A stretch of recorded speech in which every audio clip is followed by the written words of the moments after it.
that in mind, and frankly, it's a typical requirement for our subdivision plat process to require direct access for subdivision lots to the internal streets that serve them within the subdivision, and not allowed them to have direct access to other roads, regardless of their functional classification, local, collector, arterial, outside of that particular subdivision. The property owner is requesting that that restriction be waived for their lot, Lot 1, as I show it on the screen, right at the corner, northeast corner of the intersection of Harvest Ridge and Elm Lane. The justification that was provided is in more detail in the application materials, but I would sum up as following: that the driveway in Harvest Ridge would be closer to the intersection. That visibility on Elm Lane is better for westbound traffic on Elm Lane. That it's a common practice to install a driveway on the high side of a lot for grading purposes. And the driveway in Elm Lane would be a flatter driveway with a 2.9% slope from the lot to the road, the public road, versus a 9.7% slope with a driveway on Harvest Ridge. And also that the Harvest Hill subdivision HOA deed restrictions require a garage on the side of the lot with the highest elevation. The owner provided a couple of potential layouts for their selected house design and orientation on Lot 1. This particular graphic shows the layout assuming a driveway on Harvest Ridge Road. And the second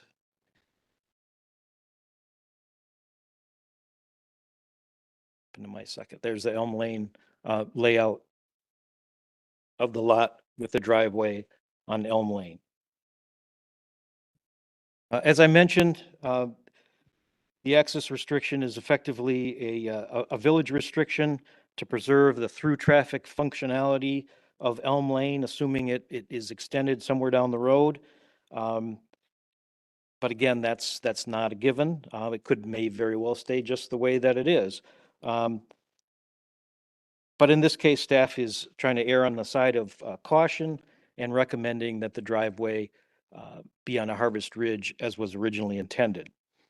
The owner's justifications in staff's opinion are not necessarily critical or disqualifying, but they do tend to support the choice of the owner given their house design and orientation and preferred layout. The access restrictions and other limiting factors or characteristics of a lot really should be considered first before selecting a home design and orientation, or at least consider that in laying it out before making a choice on that. The site vision and distance along both Harvest Ridge and Elm Lane is equally affected by the distance of the driveway from the intersection. Yes, westbound traffic on Elm Lane can see the driveway on Elm Lane sooner and clearer than it would on Harvest Ridge. Conversely, traffic southbound on Harvest Ridge would see the driveway on Harvest Ridge sooner and clearer than it would the driveway if it were on Elm Lane. Either way, it's sort of a horse apiece, and the argument isn't necessarily disqualifying. As far as the slope, the potential 2.9% slope for a driveway on Elm Lane is certainly less than the 9.7% ridge, but the 9.7 slope, the steeper slope, is still safe and not necessarily, it doesn't exceed an acceptable maximum slope for residential driveways, which is typically between 12 and 15%. However, with all that said, the Public Works Director and overseer of our village streets and roads supports the Elm Lane driveway request. He indicated in his commentary that the Elm Lane driveway that's proposed by the property owner would pose less risk to traffic. Request to eliminate the restriction for Lot 1.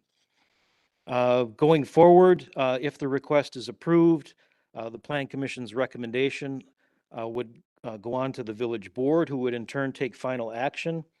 And then if the board were to approve the request, a legal document would be recorded against Lot 1 indicating that the access restriction will not be applied to Lot 1, but would remain in effect for the other lots in the Harvest Hills subdivision.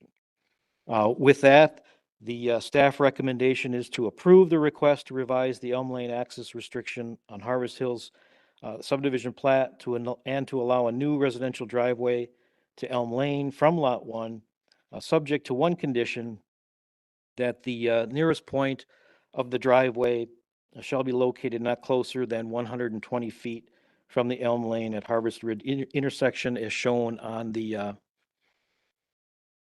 plat of survey that was provided and on screen by the applicant. Thank you. Make a motion to approve the subdivision plat amendment to revise the Elm Lane access restriction to allow driveway on Elm Lane as presented. With the, how many comments were there? There's just one condition. One condition. Second. Motion made and seconded. Discussion on the motion to approve. Trustee Paul. Although I made the motion, I will not be supporting it. When we brought this subdivision forward, we made a conscious effort to keep access off of Elm Lane. We had full intentions of pushing Elm Lane all the way through to Country Air, I believe, and providing access to the park. And I believe this is going to become more of a main thoroughfare over time. And yet another driveway on that main thoroughfare will be problematic. So I would like to stick with the original comments that we made when we originally approved this. Further discussion. Are there other driveways on Elm? I don't remember now. Are there? Yes, there are. There are other driveways associated with other existing lots further to the east. Go to the satellite, they're on the south side of the road and they're historic. Okay. Oh, I guess I see them right there.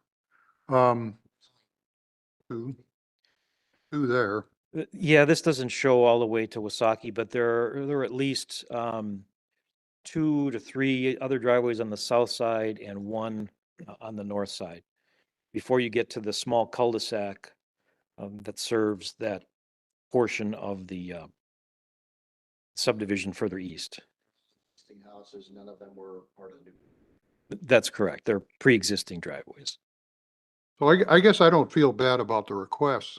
If, as the homeowner, I'd certainly prefer the 2% over the 9% for the driveway slope, but I guess that should have been considered initially. I don't know. I'm kind of either way on it. If that's what the homeowner wants to do and it doesn't really offend more than what we've just talked about, I guess I'd be inclined to approve it. Further discussion.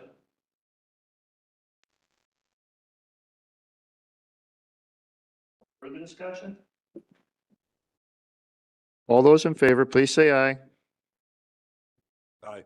Opposed? Aye. Opposed, raise your hands. Motion passes. Next item under new business is Keller Inc., agent for Neil and Brian Karthauser, property owners of Karthauser and Sons Inc. at West 147 North 11100 Fond du Lac Avenue, site plan review application for a 3,175 square foot commercial building addition on tonight's agenda for action. Give us more information, background on this new business item. Again, we'll turn the meeting over to the Community Development Director, Jeff Retzloff. Thank you, Mr. President. For those of you who may not know, Karthauser and Sons is a wholesale florist operation that has served customers in southeast Wisconsin for over 50 years, selling a variety of plants, fresh flowers, and supplies. The Germantown facility opened in 1987, with the facility growing to over 180,000 square feet. The operation at the facility is currently operating Monday through Friday, 7 a.m. to 1 p.m. And I believe it was a couple years ago, if not more, that there was a small fire affected a detached accessory building located just to the west of the main building. Let's see if I can bring that up. I don't know if you can see it, but it's It's basically in the same footprint as the proposed addition. The orientation was slightly different, but all of that area was pre-existing impervious area. And the proposed addition is intended to be and is designed to be integrated with a connection addition to the main building. The detached accessory building was loosely connected by a overhead canopy. But the previous building, just over 2,000 square feet, was destroyed or impacted by fire to the point that the insurance company needed it to be removed, or wanted it to be removed.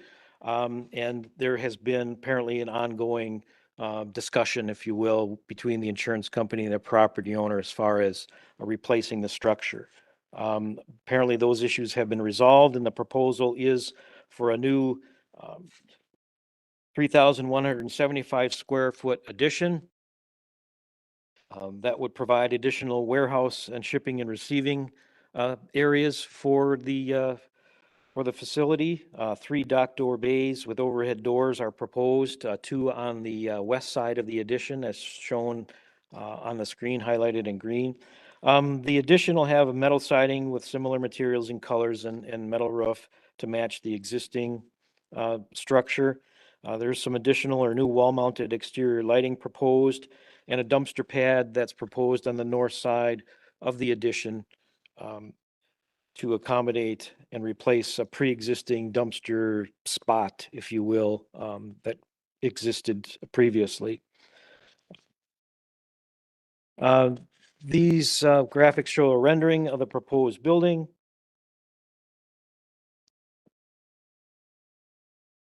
Building elevations. And if we need to, we can look at those a little bit more closely.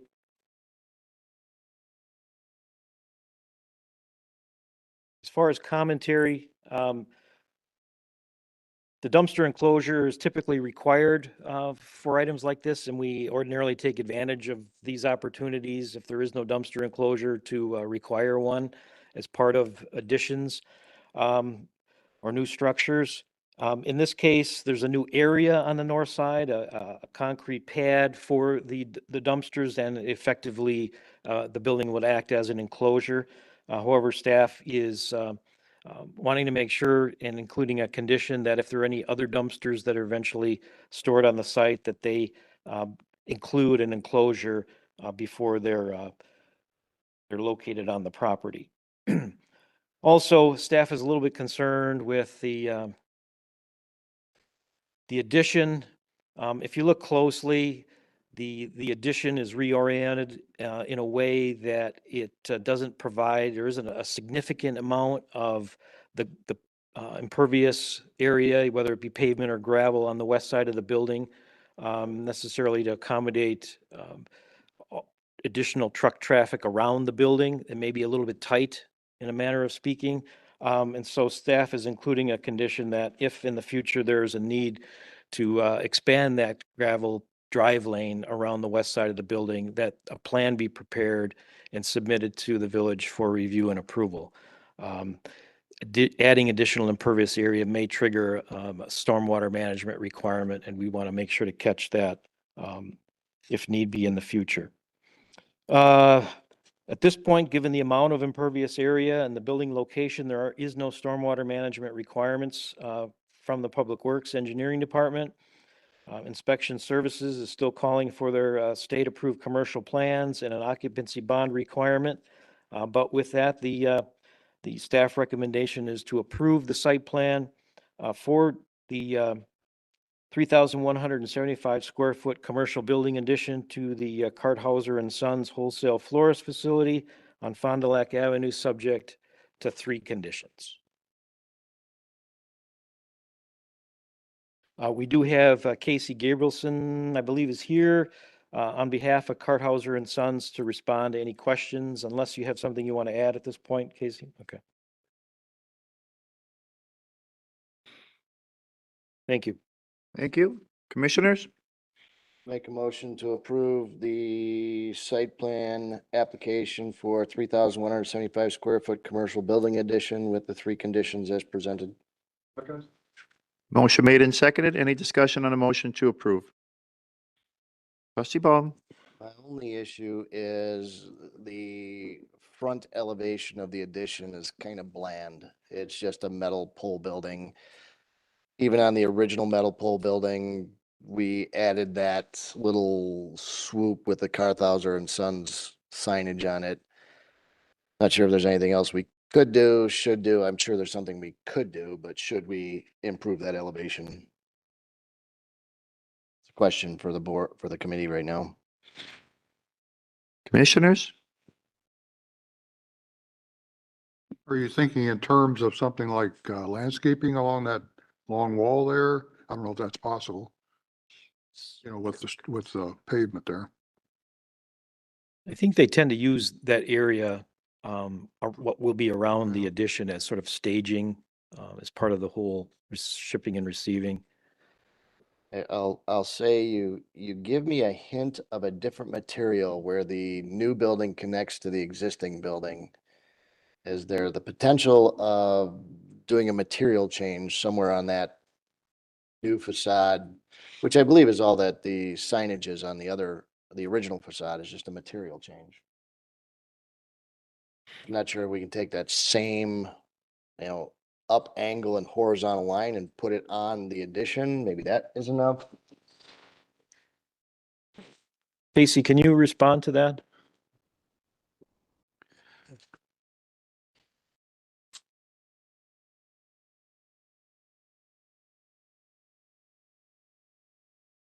Casey Gabrielson Keller, project manager for this project. If you look closely, that's actually a firewall, not a striation. Because of code and connecting the buildings, we're required to put that masonry wall in between the two buildings. So there is some limitations on that specific corner of how we can connect materials.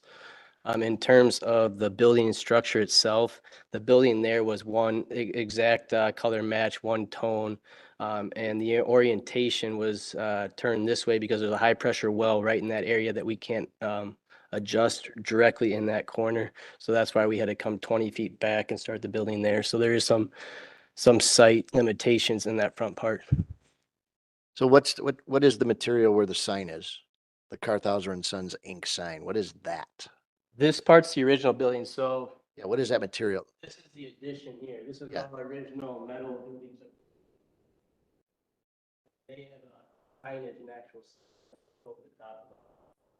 So that is I've got I don't know much about who put that sign, but that was all pre-existing, that so part it's of the a building. corrugated metal siding, and then on top of that is bolted onto it a smooth metal where they put the sign on.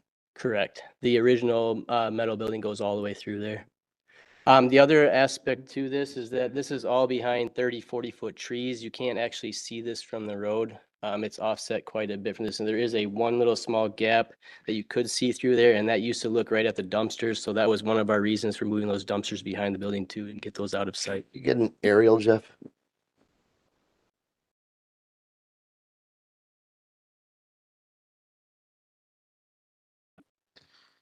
Good enough. A street view from like Google?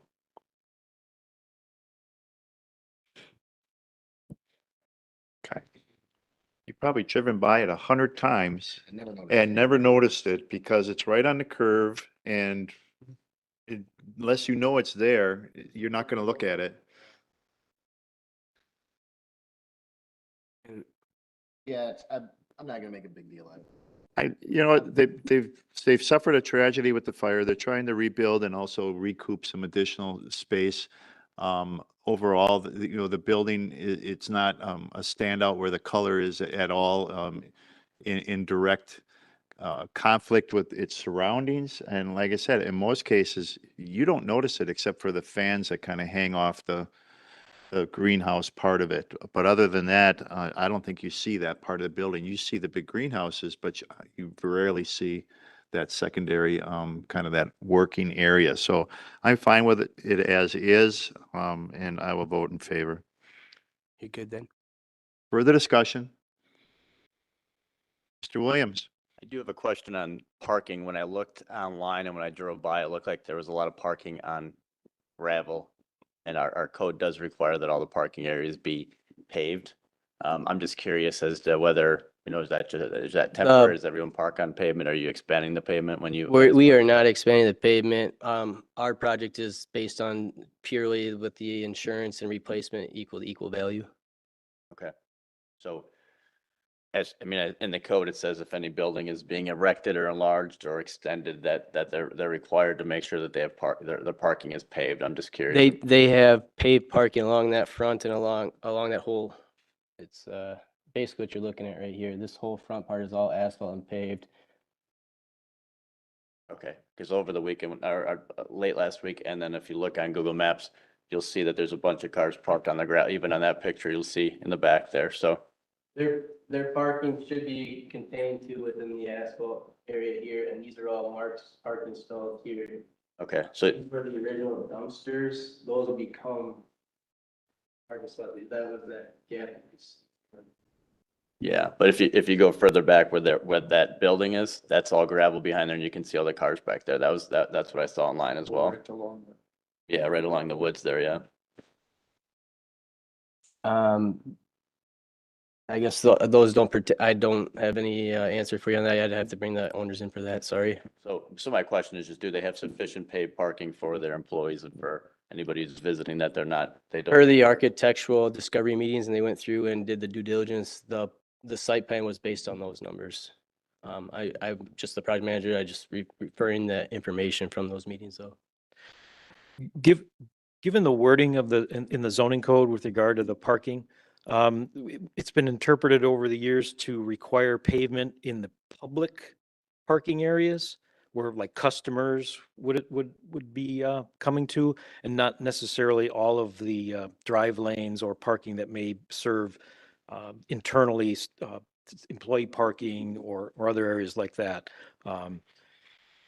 So that's part of the justification for staff not requesting additional parking in this case as well. But as you can see in this graphic, you know, with the old building in place, there's not a lot of room necessarily between the old building and where the cars are parked in the edge of that gravel area before it goes off into the green space, if you will. And so with the new building and its orientation, that's sort of a pinch point, if you will, for vehicles going around there. But you probably have a better sense, Casey, as to whether or not. The vehicles that they do bring back, they're just their box trucks for the small local deliveries. There's no semi trucks or anything of large trucks going back there for those two specific overhead doors. Their docks are in the front of the building. That's for all the semi traffic. Right. I'm going to switch back to the plan view. Is that okay? Okay. I guess one question related to that. So the overhead doors, there won't be trucks parked in front of the overhead doors. The trucks would actually go into the building. They go in, they unload because they got to get the product out of the sun, out of the UV, right into coolers and freezers right away for some of the product.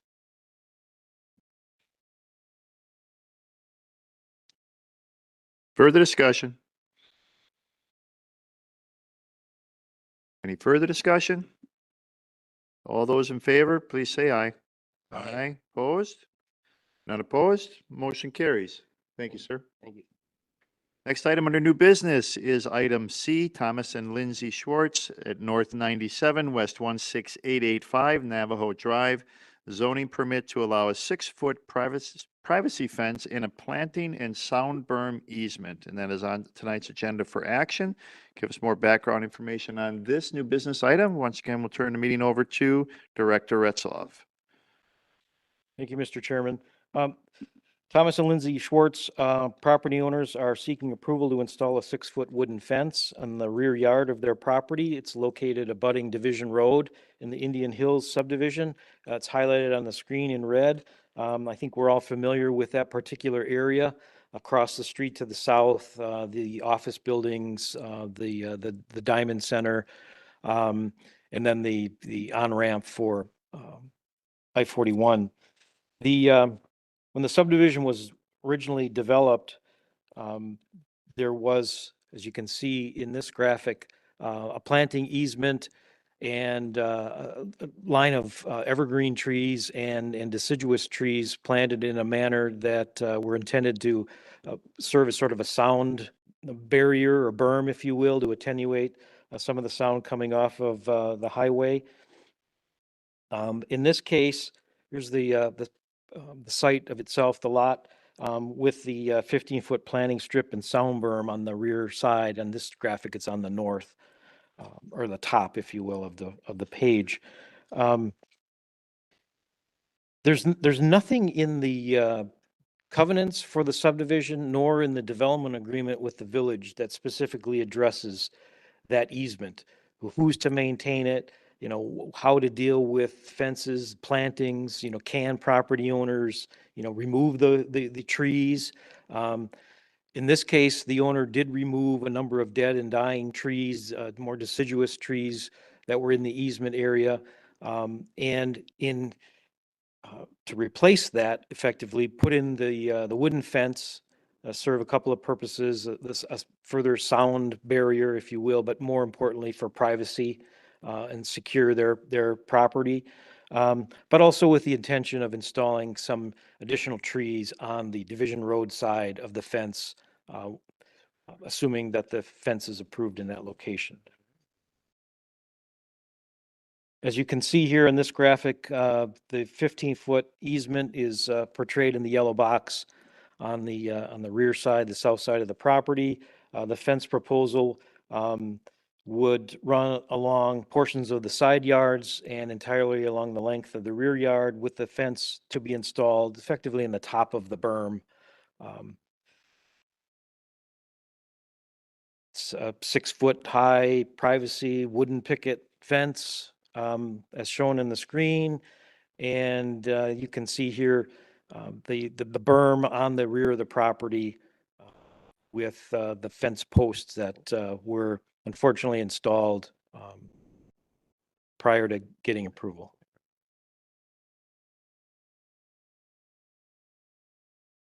But we worked with the property owner, Mr. Schwartz, and he's been very cooperative through the process, and he's discussed with us his intentions, and those are presented in the staff report and the application materials. As I indicate in the staff report, the zoning code does provide for fences in drainage easements at the discretion of the Plan Commission. The 15-foot easement here isn't specifically a drainage easement. It serves a similar purpose in that it's a more a public or overall neighborhood purpose for the plantings and sound berm for mitigation along the Division Road and I-41. As mentioned, the Indian Hills subdivision restrictions don't specifically address fences in easements, but before staff were to step in and direct the fence to be relocated at the bottom of the berm, frankly, I thought it'd be worth coming to the Plan Commission and discussing what may be a more suitable location at the top of the berm to serve the purpose that was originally intended to attenuate sound for not just this particular lot owner, but the other lots in the area that might be impacted by sound from 41, and also to consider the owner's request to do it in a manner that makes it easier to maintain the fence on his property. So with that, Mr. Schwartz is here to respond to any questions, or if you want to say a few words, you're certainly welcome to come forward and do that.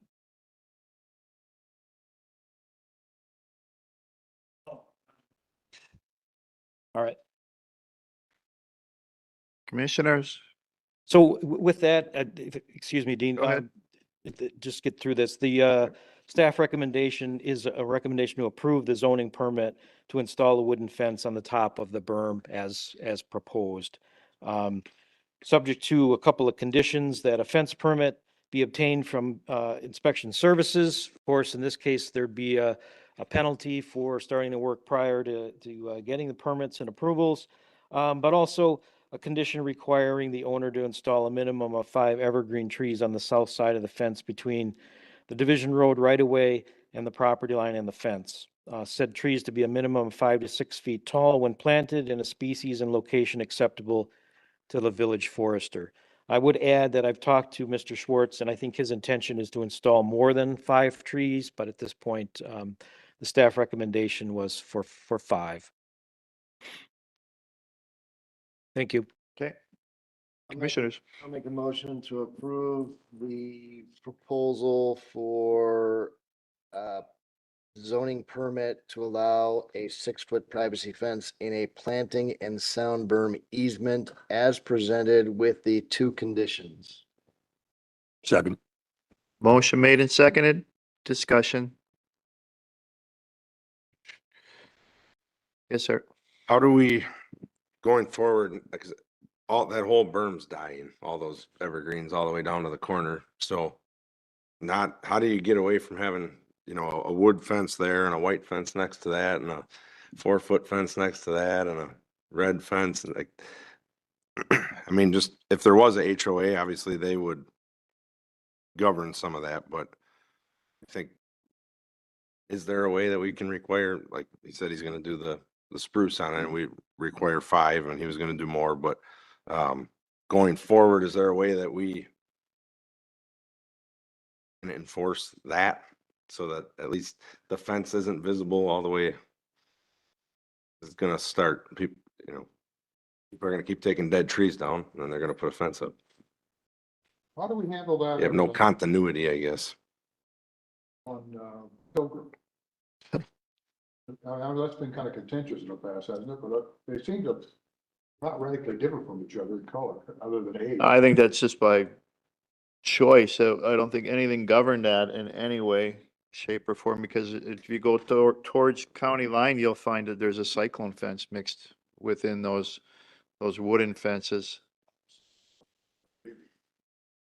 Yeah, there are no specific village enforced regulations for the quality or the type of materials, just simply location, a minimum of 3 feet off the property line, a maximum height of 6 feet. And that's it. I think we've been somewhat fortunate in that the property owners have over the years replaced their fences in kind and kept some sense of consistency of type of material and that along Pilgrim Road, I think in most cases. But you're right. Frankly, it should have been an item addressed when the planting and sound or berm was created in the first place. Yeah. Today we would, but back in 1987, we didn't. No, so you're setting a precedent. So this won't be the first one. It won't be the last one. There'll be others that will say, hey, that works pretty well. So we'll probably do something similar. And you're right. A lot of those trees that are there now have been there for 20, 30 years and they're starting to end, get to the end of their life cycle. Even the ones that used to be on the corner of Division and County Line, which always looked tremendously healthy, aren't anymore. You're starting to see dying of branches and what most spruces in this area succumb to long term. Because the soil really isn't conducive for those types of trees, even though there are some native species that do well. It just looks so nice in those evergreens. So I guess it- I totally understand what you're trying to do and it makes sense. I would want to do the same thing, but just so it doesn't end up like a I mean, it seemed like dyed fence for. a lot of those subdivisions came in the 70s, 80s, and 90s. A lot of the places and the people that built houses, they didn't want fences because maybe they came from a place that had a lot of fences, like Wauwatosa or West Allis or areas of Brookfield. So a lot of the proposed plans that I remember seeing, they didn't have fences, and some of the HOAs forbade them in one way or another, or you needed architectural committee approval of it.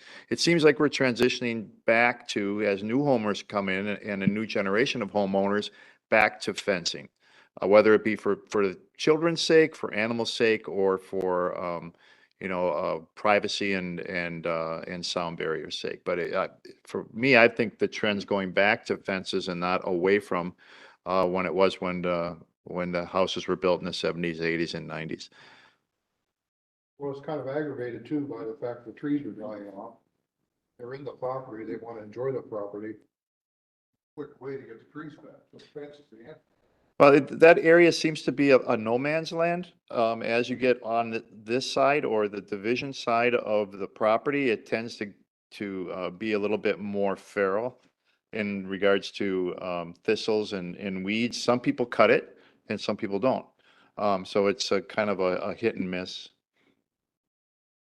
I don't know if that land's really designated one way or another. I would imagine it's in the right of way as you get to the other side of it, of Division Road.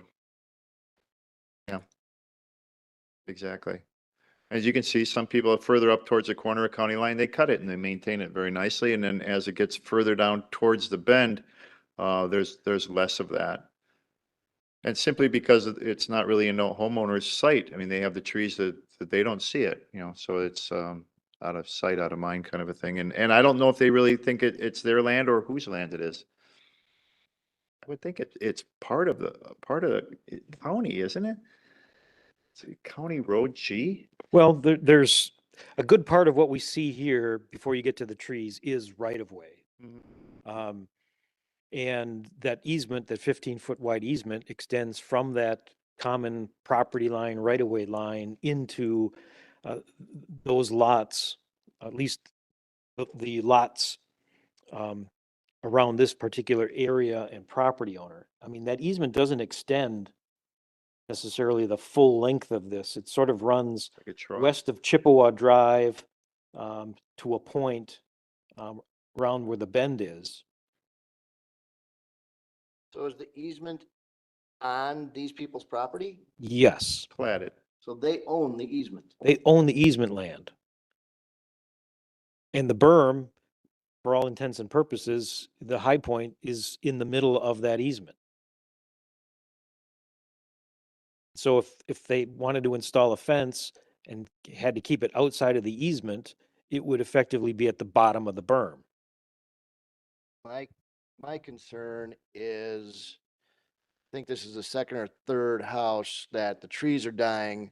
So we just cut everything down and we put up a fence.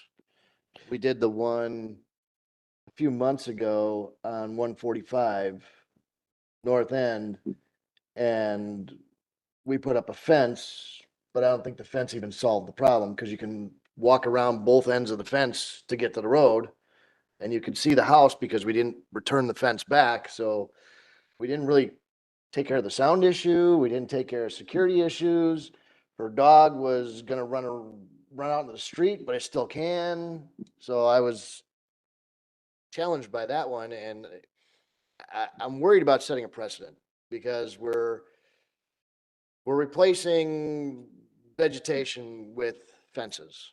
And we've got a movement going in the village that we are a tree city, a tree village. Right. And now I can just see all these trees along here being wiped down, cut down, and a fence going up. Well, in fairness to this property owner, their intention is to install additional trees. And maybe you want to hear from Mr. Schwartz and his plans or intentions. If anybody else wants to. Sure. Come to the podium, sir. This one. Get electrocuted by the microphone. Melanie As for does. your concern about security and stuff, do you mind if I show you what we were gonna do here? Sure. So we have this natural tree line here that was planted before we moved in. So we were gonna bring the fence around and essentially tie into that, so you can't get around the fence. And then it's gonna come all the way back here and tie into the side of the house. So the backyard will be completely secured. Wouldn't have to worry about that part of it, because it's gonna go this way, down around the top and then come back. And how many trees are you actually gonna plant on the Division Road side of your fence? I don't have a number in mind, but what I wanted to do was plant 5 to 6 foot arborvitaes or cedars and make like 2 rows of them, kind of stagger them, so when they do fill in, you can't even see the fence. How many? 5 to 6 of them? 5 to 6 foot tall. Oh, but how many? I don't have a number, however, it kind of lays out, because I was gonna leave the existing trees that are there now, and then there's a on this side. There's kind of some barren spots right here where the Yeah. dead tree's gonna take out, so that's where I was gonna start. Once the fence was up, plant like 2 rows of them, so they're staggered, so when they do grow, they're not so close to each other and kill each other off. I didn't have a set number of trees per se that I wanted to. I mean, that pattern is effectively already in place on either side. Yes. With the spruce trees. So I guess that would give me comfort if we were saying we are going to screen the fence from the roadway with 2 rows of arborvitae along the whole fence. Correct. So if we go forward with this, I'm gonna make a motion that that is what the landscaping is going to be. And I'll let the discussion As a- continue. As to set the precedent? Yes, Before we get that, can I ask a question? sure. Is there gonna be a time limit on that tree? Cause I was gonna kind of plant as we could afford, you know what I mean? I'm not gonna throw $5,000 down on trees. Let's see where we go first, Okay, and then we'll talk. Yep. Mr. Tarantino, what's the basic width of an arborvitae? What would it cover? 10 feet, 15 feet, 20 feet? 12 to 15? And there's different varieties depending on what height, right? They've got dwarfs, they've got. Yeah, I've had a couple of lilacs that done that to me. But as far as, it's Josh. The pipe that would work there, you're gonna have to contend with road salt, So that's gonna be one thing to think about. It's probably why the spruce were chosen, but, like a western arborvitae would grow fast. Serve the purpose of what you're looking for, but it's not gonna like to get blasted with road salt. Techni arborvitae, none of them really will enjoy the salt. And I don't know exactly the footage of that off the road or whatever, but plow goes by there at 35 and has a nice wave rolling. I don't know how far it makes it. But, and I would never do what they did. I would never do one thing, because when they die, they all die. So I would do some variation. I would put in some Black Hill spruce or Norway spruce, cluster in 3 or 5 of something, and then, you mix in deciduous stuff too that has leaves. So it's not one thing gets wiped out in 10 years, then it's not all gone again. You're starting over again, So yes, 12 to 15 feet. Okay, thank you. Mr. Leshevsky. I guess I struggle with it. I mean, it's almost like going back to when the subdivision plat was recorded and saying, okay, now we're gonna take out the, what do we call it? The planting and sound attenuation easement. I mean, the whole point of that was to have natural vegetation in there. And now we're gonna say we're gonna have a berm and we're gonna put something that's supposed to have a 6-foot limit, but now we're gonna put it on top of a berm, so we're gonna actually extend the height of it. And going back to that subdivision plat, we're gonna say it's up to the individual landowner, so it could be a potential hodgepodge of everybody's gonna want to do the same thing. So I don't know, I look at the original intent of what they're trying to do there with the natural vegetation and the berm and saying, if you want to put a fence, sure, abide by the 6-foot limits, but on the other side or outside the easement. I wouldn't be in favor of putting it on top of a berm. Long-term ramifications of it, I don't like it. Further discussion? Trustee Baum? Anything to add?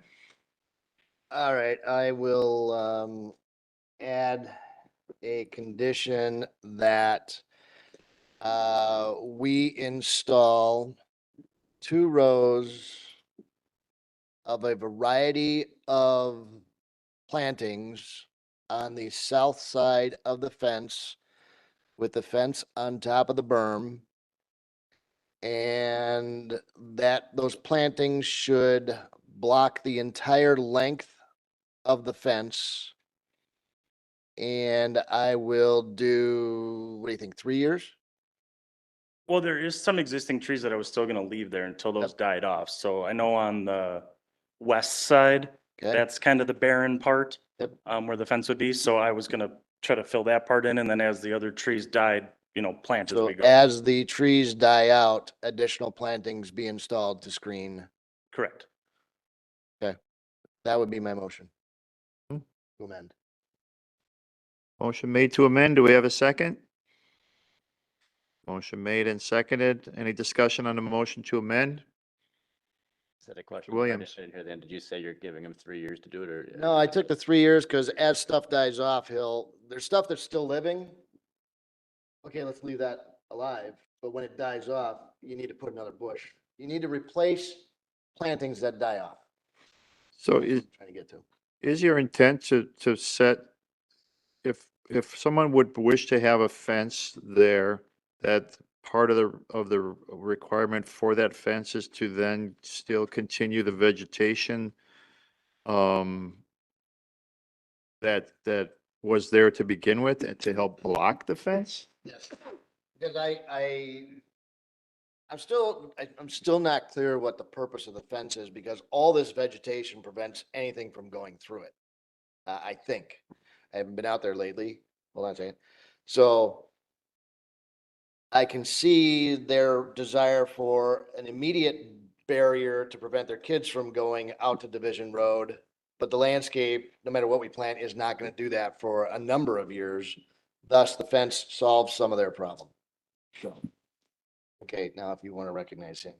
Yeah, go ahead, sir. That's essentially what I was gonna say. As of right now, where some of the dead trees were taken out, it's wide open. Yeah. All the neighborhood kids play in our yard, so it's wide open, no privacy. Kids can all go over, things can come through. So the fence was there for the privacy and security right now, and then the trees were gonna be planted to essentially fill back in that natural look.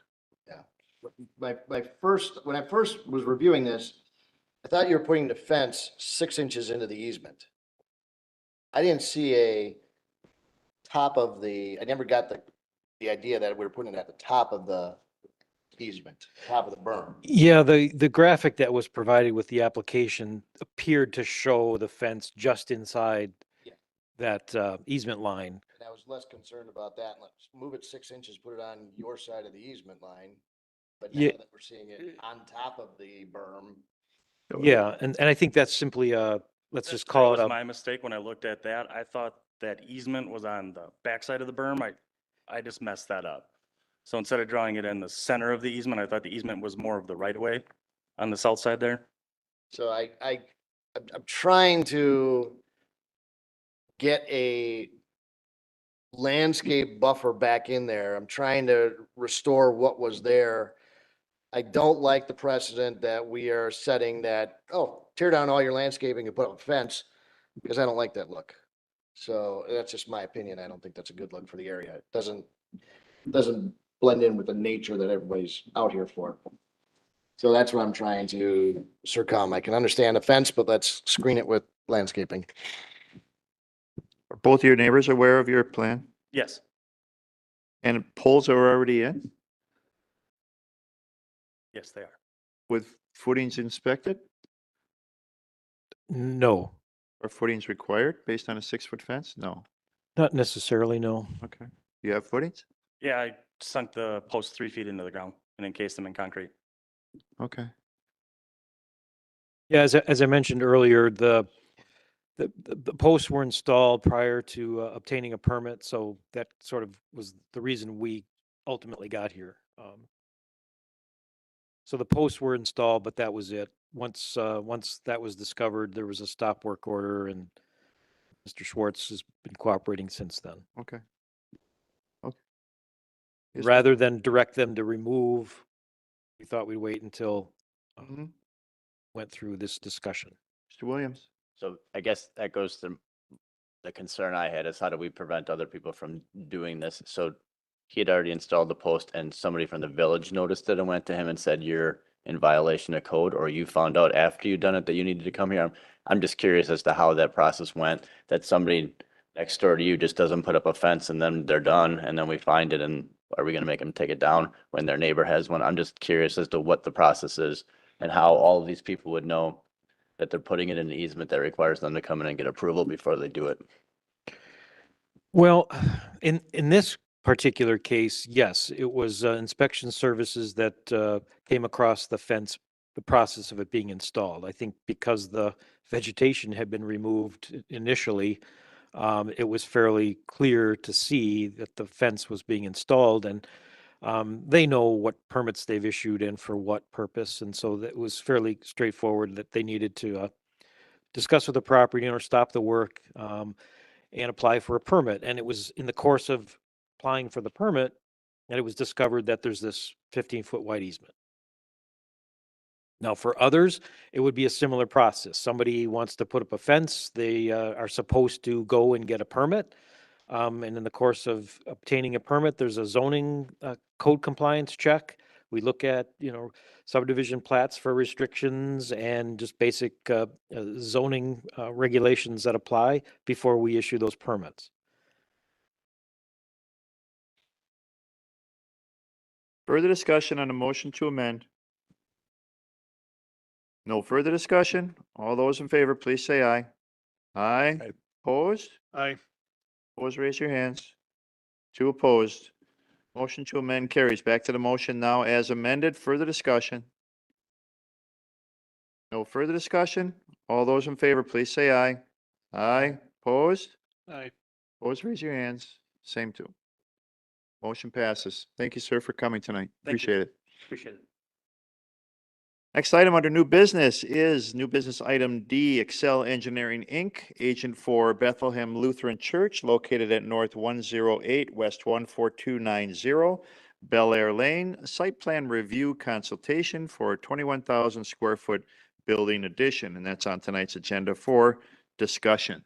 Give us more background information on this new business item. Once again, we'll turn the meeting over to Director Retzloff. Excel Engineering and Mike Christensen, agents for Bethlehem Lutheran Church, owner of the property, are seeking feedback on a 21,000 square foot approximately building addition that would add, among other things, worship space with seating for approximately 500 persons and additional gathering and support spaces to the existing facility, which functions, I think, principally as a school and daycare currently. With secondarily worship services. I think we'll hear more about that shortly. On their property on Bel Air Lane. It's highlighted on the screen. Here's another graphic showing the existing property. It's essentially that triangular parcel there between Bel Air and Fond du Lac. It's 8.5 acres in size.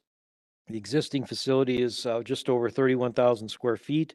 The 21,820 square foot addition includes, as I mentioned, 500 plus seat worship space, a gathering space, and a fellowship hall,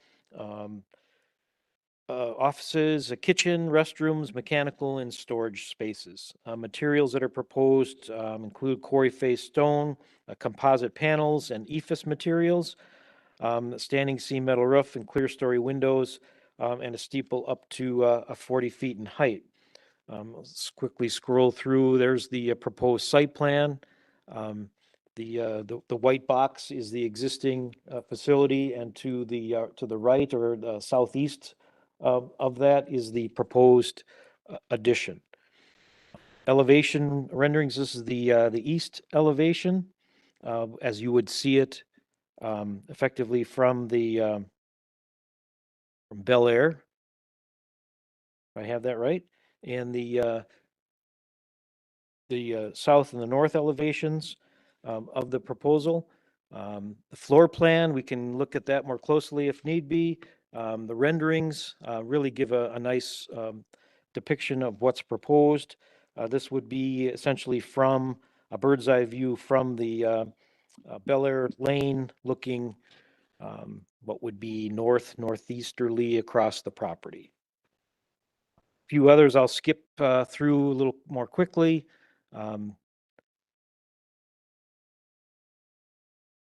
That depict a rather, frankly, a very attractive building in my mind's eye, a contemporary style with the clear story, window type features, open air area leading up to the steeple, if you will, on the end of the building.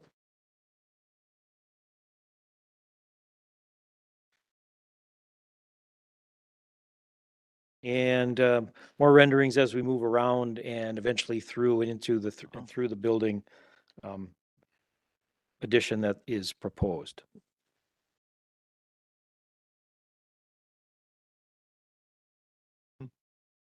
And we can go back through these if need be as part of the discussion.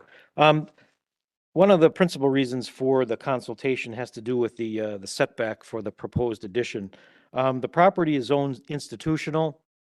On the screen, you can see that triangular area is sort of a grayish, bluish grayish. That has the institutional zoning district. Zoning around the property, and more importantly, on the west, the south, and the east side is RS5, single-family residential. The setback requirement in the institutional district isn't very straightforward. It reads as follows: a minimum building setback from the right-of-way of all streets or highways equal to the average setback on each side of the use parcel or districts. That's essentially been interpreted to mean the average of the setbacks that apply to the zoning districts on either side of the property, typically on the same side of the roadway. In this case, the RS5, abuts on the west, on the east, and the south. And that RS5 district has a minimum 35 street yard setback requirement. The proposal that we've seen in the site plan shows a different setback in order to maintain, I'll call, integrity of the addition to the existing facility. The proposal does include a setback as shown in that circle there at the corner of the proposed addition relative to the right-of-way line, a setback that's only 12.5 feet. And I think, frankly, all of us are looking for some conversation about that and provide feedback to the property owner in terms of what, if any, alternatives we might help them come up with to deal with that particular setback requirement. There is no formal approval action required tonight, as you know, as part of a consultation, but eventually detailed site development and building plans would need to be submitted for review and approval. There's no zoning change or anything that would be required. So in addition to the setback issue, I think the architect and the property owner are just looking for general feedback or observations about their proposal, including things such as the architecture, the materials, parking and access, circulation, those typical issues that the Planning Commission deals with for site development and building plans. Is there anybody here on behalf of the church? I would ask if you could come forward and say a few words about the proposed expansion. And more importantly, for my benefit, the specific question I have is, what does this addition mean to the overall use of the facility? My impression to date has been that it's somewhat exclusively a school and a daycare. Obviously, we're changing the use to include worship services and the like, with upwards of 500 seats. So the activity around and on the property is likely to be a little bit more intensive than it has been in the past. And I think that's something that we just, I'd be curious to know what your expectations are and plans are with regard to that as it relates to the addition. And beyond that, you can say whatever you'd like to say. So this is Pastor Kester, the pastor out there, so he could speak to how this will change the use out there from the current gymnasium to the permanent worship facility. And I'm Tom Shingerman with Excel Engineering. Thank you for having us. As far as the use right now, what wasn't mentioned is that we currently use the gym in the school for worship services, or worship service on Sunday at 9:15, where we have two campuses right now, one in Menominee Falls, one in Germantown. So we worship between the two campuses, and between the three services in Menominee Falls and then the one service, that's split evenly. So we have about 250 people on average that attend in the gym. But if God blesses us with this building, obviously we'll probably have more in that building. We have large Christmas concerts for our kids that pack the gym with like 600 people. So it's obviously the main use of the sanctuary side of the building. We're strapped for space as far as meeting space, office space in Germantown with the school and the childcare kind of booming. It's adding those extra rooms would be ideal. One of the things too that I'll just pass around here, I have a couple of images that we put together. I walked down the street, took pictures at various points as I went down the street, and then we took the computer model of the church and implemented that so that you can see the impact of that. Share these items. Given the plan commission members at this point. Sure. Thank you.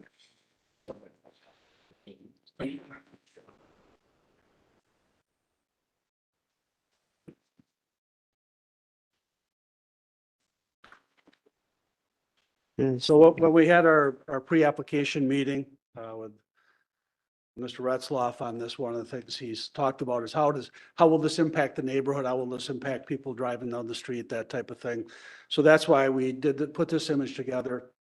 I walked on the curb line, took pictures at various locations along the site, so we could put the building in there and you could see what the impact would be to it. So you can see from those images that from a street view, from the things along the street or whatever, it does not really impact the sight lines, impact the driveway access, impact the parking lot or anything like that. So you can see how that influences or how that sits on the site there. So the idea with this is if everything goes well according to schedule and everything, they'd like to start construction, break ground Easter of next year, and build through the next year through 2024 for completion of the project. So we thought we would bring it to you. It is a kind of a unique building. It was an inspirational building that they were looking for a place for worship. And this is what's being presented to you. So we were looking for feedback on this as we continue to develop the plan. So appreciate any feedback that you would have. Commissioners, questions, comments? Mr. Leszewski. Planner Ritzloff, I'm just curious, like what's the required parking? The sense I get right now is they're like maxed out on parking. I mean, when they have their big, I don't know, kickoff in the fall or in the spring, then there's cars pretty much spilling into the street. So that's one concern. The other concern is the setback, is it 30 or 35 feet? That's kind of like what you like to settle on. If we interpret the provision in the code strictly, it would be a 35-foot setback, which would be equal to that required in the RS5 single-family districts. That I mean, it's an institutional kind of a captive surrounded by residential, I guess. The impression I get is it's kind of like spilling out into the street. So I would like to see the integrity of the 35-foot setback maintained on that site, given the size of the site. It's almost, did you say almost 8 acres? Yes. So I don't know, I look at it, there's got to be a way of putting that building in there so we're not pressing up into the setbacks when you got 8 acres to play with. So, I mean, the architecture and stuff, I think is great. It's a beautiful building to look at. It's ethereal, it's cool. But my concern is that it just seems to be encroaching upon the street and then the parking is going to be a challenge, I believe. I mean, if you have that many worshipers where you're doubling the number you have today, that parking looks just insufficient based on other churches I've seen that are roughly the same size as the number of worshipers. I could speak to the parking if. Okay. Sure. If you could pull up the site plan. Yes. So I believe the parking requirement by the institutional is 1 per 3. So for every 3 seats, we need 1 parking stall. So what we are doing is we are looking in this darker shaded gray area. We are looking to expand the parking in here. So we do meet the parking ratio that's required by the zoning. We're proposing 167 parking stalls, which gets us to the 1 to 3 ratio that's required by zoning. Can I ask a quick question? Sure. Given what was stated earlier by the pastor, there's currently worshiping on the property today. So there won't necessarily be any change in the intensity of the activity on the site unless and until the church basically expands its membership. It's not like you're moving worship services from Menominee Falls to only be here exclusively. That will be maintained. Okay.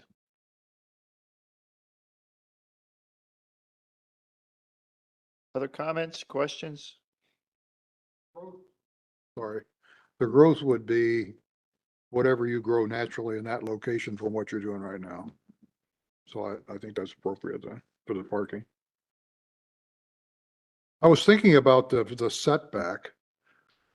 The architectural style, I am certainly not an architect. I'm an appreciator, but not an architect. If the building was moved enough so that that corner was further away and allowed the setback, how does that disturb the whole overall appearance of the building? So, to answer your question, one That's of an the things- easy statement to Yeah, make. right. I understand Yeah. that, okay? Yeah, so what we looked at when we looked at designing this building is when the school was originally built there, the intent was always to build the worship center in this location. So that spot is always kind of saved to say, this is where we'll build the worship facility when we're ready to do that, when the church is ready to do that. So basically what ends up happening is we end up, even though we have 8+ acres on the site, we have kind of a confined area exactly where the church itself would go. And then we're even kind of further confined because we have the stormwater management pond that sits on the corner there and takes up that space too, which we will have to expand because we're creating more impervious area on the site. So we have to do a little bit of expansion of that too. So that kind of limits. Limits how far you can move that. Yeah, so we're kind of stuck between the building and the pond, and we're just trying to utilize that space as best we can and create create a really nice worship space and facility. And I don't know, my feeling in general about when I see this picture is that I certainly would not object to the fact that they were closer to the road. I don't think there's gonna be a time when this thoroughfare becomes a 4-lane road through there in the interest of that subdivision. But you never say never, I don't know. But when you look at the dimensions, of course, it looks objectionable, 12.5 feet. When you look at the picture, it doesn't. So, I don't know. Okay, Mr. Nellis. So I'm not an architect either. I'm just wondering if there was a way to just angle off that corner to bring it back to the 35-foot setback, maybe do it on both corners, make it more of like a half an octagonal shape or something like that. So that's one comment. And then the other comment that I have, and it's not necessarily the purview of the plan commission, but you're building very close to that detention basin. And I'm assuming you've looked at the impacts of building that close to the basin, but I guess that's something that I would be a little bit concerned about. And I don't know, if you slide the whole thing back, you could maybe solve both issues, the setback and the building too close to the detention basin. But I guess that's what I have to offer right now. but by sliding it back, you mean towards the existing school? Yes. Yeah. I mean, basically, it's hard to tell in this plan. Maybe if you went to the floor plan itself. Mr. Rutz. Yes, I'll get there. Okay, all right.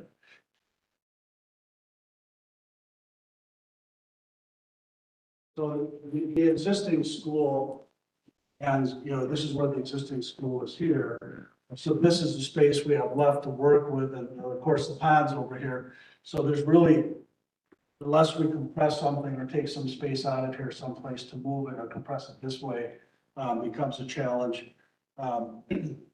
This area over here in this corner is where the instrumentalists, the musicians would be in this corner. Over here, we have a handicap accessible ramp that gets us up to the chancel area. So could we miter these corners off a little bit? Maybe we can pick up a little bit there. If we pick up 35 feet, it's a big impact into south. It might be. It'd be 20 feet. That would work.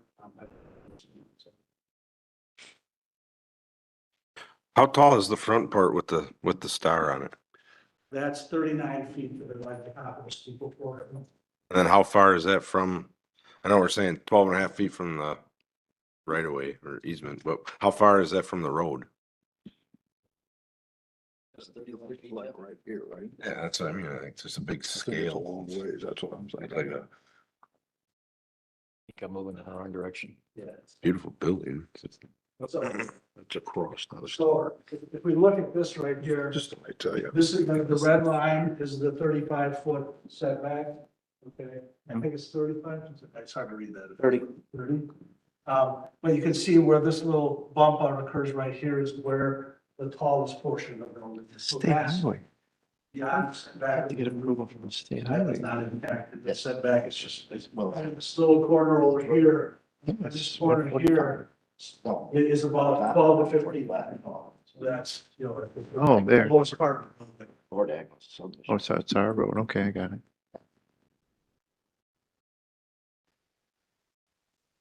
Other comments, questions?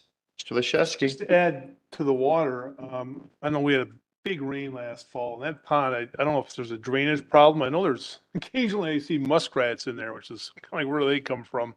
But it must have went up 4 feet. And it was that way for a couple weeks, and then finally it seemed like it went down. I don't know if there's some brush cutting that went on or something, but I think the pond itself needs some maintenance, maybe some trapping.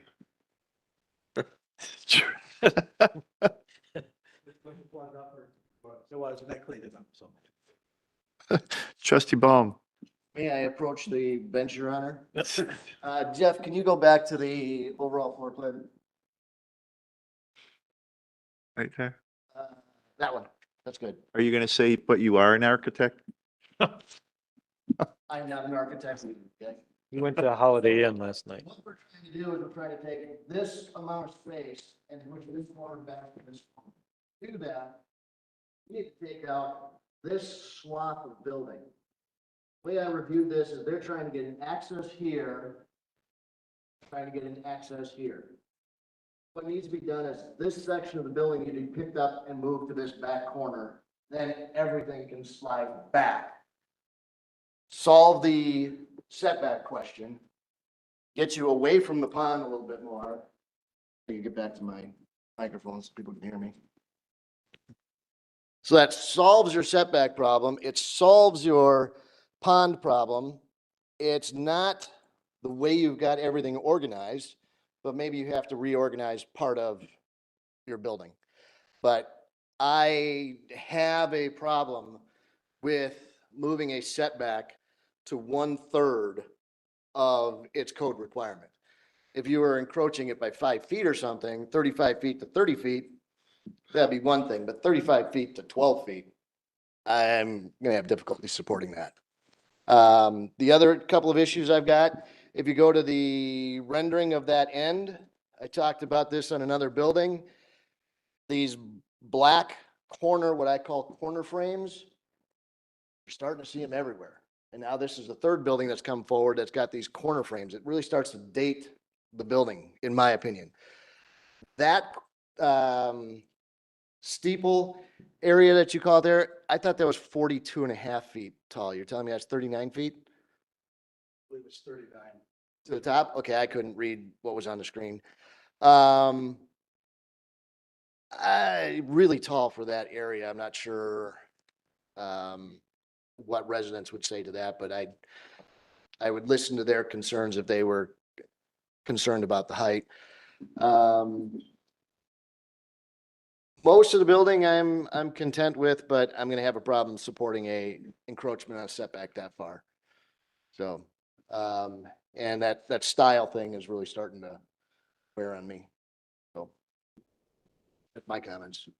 Planner Etzler? I'm gonna bring up the street view so you can see what's right across the street in the residential subdivision. You know, we talk about buffering and landscaping and that sort of thing. I mean, this is the main driveway as it is today. And I believe under the site plan, that driveway is moved slightly to the west. And to the west. Okay.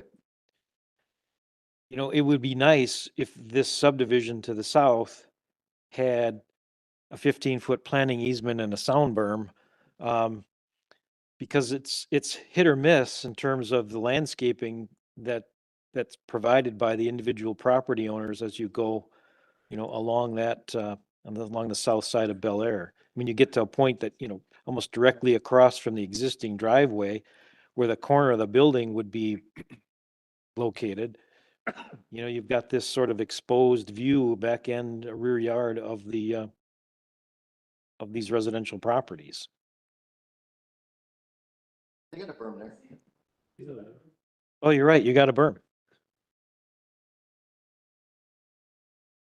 It's probably a parsonage. But these people made the choice to put their landscaping in. Which came first, the church project or those residences? I don't know the time frame of those things. Did I know there was a church gonna be across the street from my house? I could have put more. Sorry, no, that's my. That I don't know. Maybe, What was built versus what was subdivided. I go there to vote every year. I think I'd see the cornerstone of what year it was, but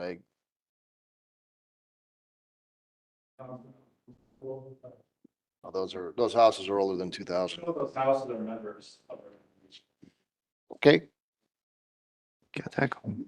today they are. They better not They go sell. move, and then they won't be. And then they'll be calling me. I don't know what else you want me to talk about. Well, your biggest concern, I think you've stressed, is the Yeah. 12-foot. Yeah, Could I just address a couple of those things? sure. If you could pull the floor plan up. yes.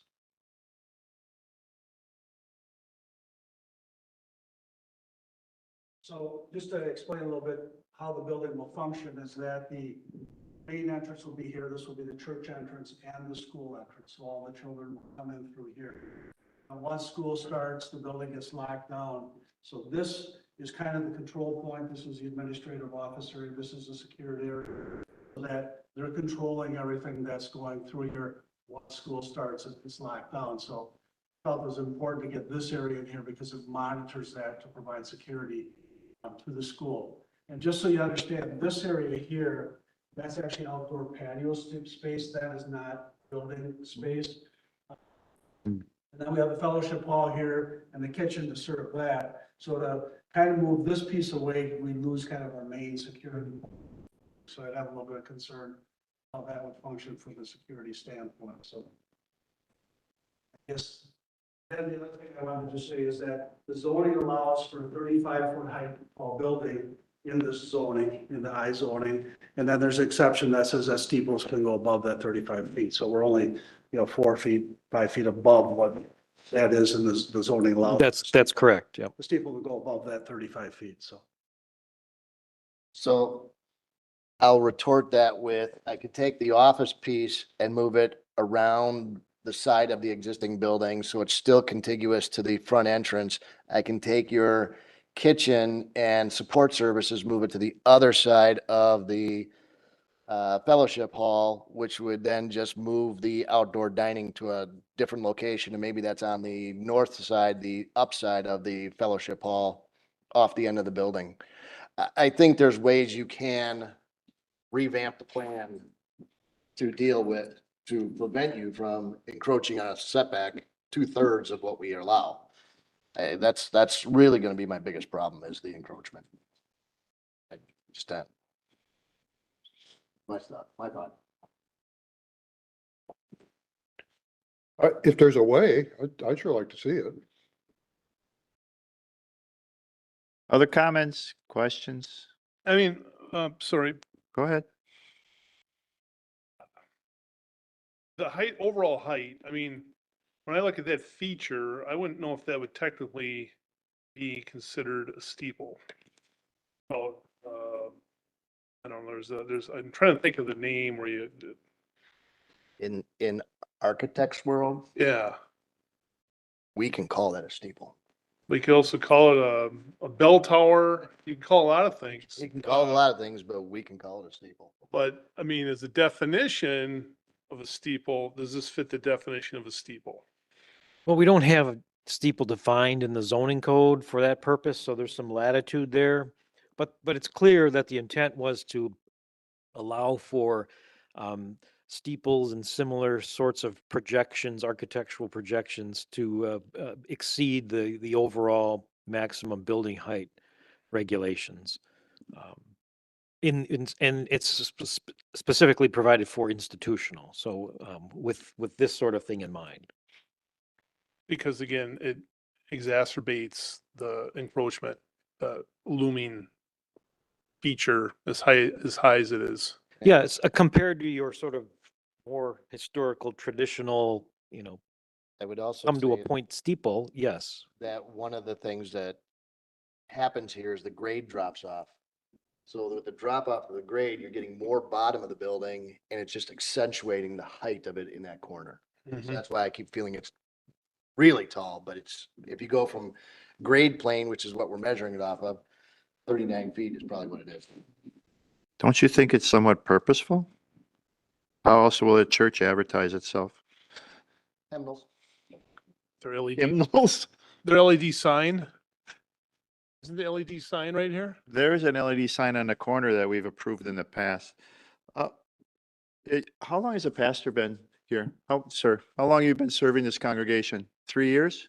First of all, I congratulate you on growing the business, your membership, your church to the need that this building presents itself to. It shows great growth in a church, which is positive in my mind. It also shows that you have the parishioners very excited about this concept to the point of, I imagine you've had many internal meetings to propose this and to talk about what it takes to shoulder this debt for the long term. And they've dedicated themselves to that in one way or another, whether it be through donations or future contributions on a weekly basis. So congratulations to that. I think the architectural part of it is one of the better things I've seen in a while. It looks fantastic. It draws people to it. It has a very open, friendly atmosphere that the parishioners that will be there will be very proud of it. And I think it will help to be a great self-promoter for that church and for your congregation overall. I think your fearfulness might be that those that are in Menominee Falls are all going to come here. Why do I want to go to the old building? Let's go to the new exciting building, unless you propose something over there. So for that, I congratulate you, and I like the look of it. The concerns of encroachment, I think we can work out. The concerns of the pond, it's up to the engineer. They need to make sure that works and show everybody who's involved and invested in this that this is why it's going to work. I don't think it's a bad thing to have a church show itself in this way in this community. I think it's positive. So for that reason, I really don't have that much problem with the encroachment. I like the idea of this building being there and those that drive by go, wow, what is that? And let's go see what it's all about. So for that, I congratulate you. The other things I think are details that could be worked out in the future. You've heard a lot of different things from this group. And you'll also be working with Director Retzloff, as you take your next steps. I hope that everything continues to go in the positive path it seems to be, and I look forward to seeing it as it starts to grow and become more of a project than a proposal. Further comments? If I could interject, I'd like maybe a little bit more input on that setback interpretation sort of issue, because I'm hearing a sort of a mixed Need a conditional use or some sort of additional public hearing in order for it to be approved? Well, under if we interpret the language strictly, then reasonably the only way to vary that would be through the Board of Zoning Appeals. More often than not, in situations like this, we'd like to present, to the Board of Appeals information from the board, village board, plan commission, some input that can help them in their decision-making process. So if there's a general support on the plan commission for, what we effectively would be granting a variance for the setback requirement, that would be good information to have. Are you looking for a consensus? Converse, yeah.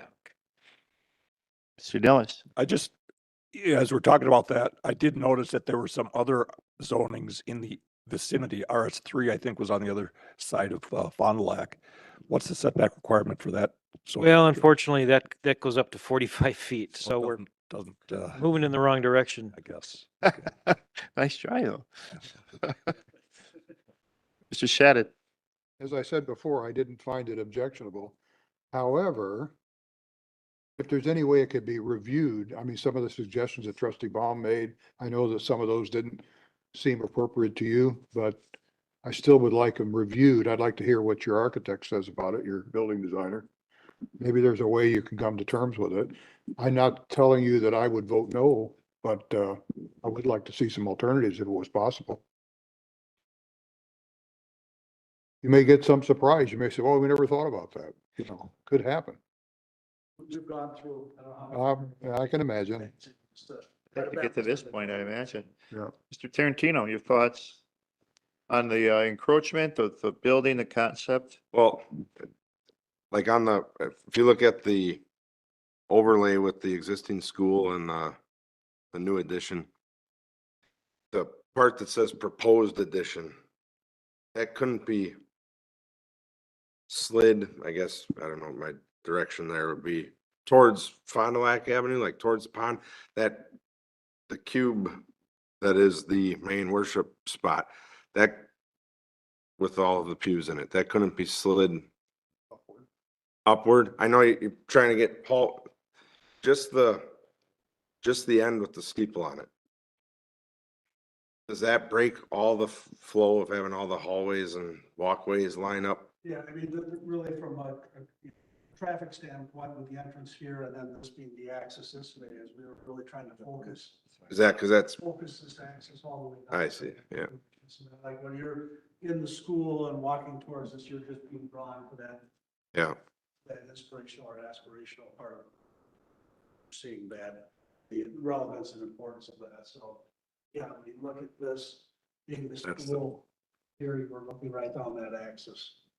That was part of it. Locked in by that big building.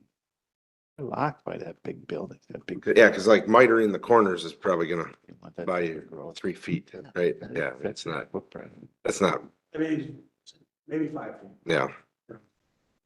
And then does that pond have to be shrunk and then extended in a different direction, or I don't think we have to shrink it. I think it'll actually.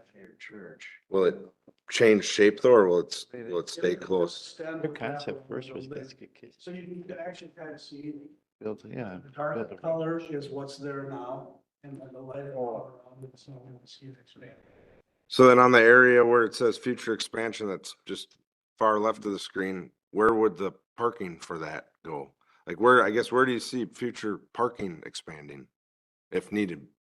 For this future expansion, If that was presumably a building expansion, then where would you so that would be. if they continue to had add? expansion, Okay, so that's starting to drive parking. the way it was. yeah.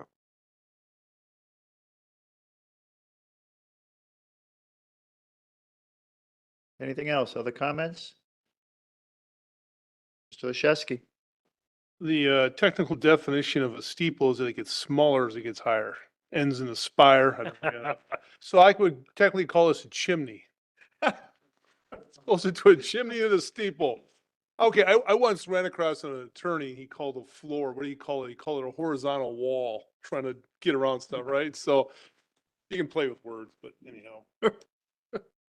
Well, I know the language, I don't have it committed to memory, but the provision speaks to a variety of architectural features and includes spires, steeples, chimneys, belfries, cupolas, things of that nature. So it may be all encompassing regardless of what you want to actually call this particular feature. But, when you look at it from a sort of a sweeping from the side, at least in the renderings, Awesome. it's those clear story windows give it a sense like it's almost open through there, Dead birds. Anytime I get windows, it's dead birds. So if we got any environmentalists, we're gonna hear about it.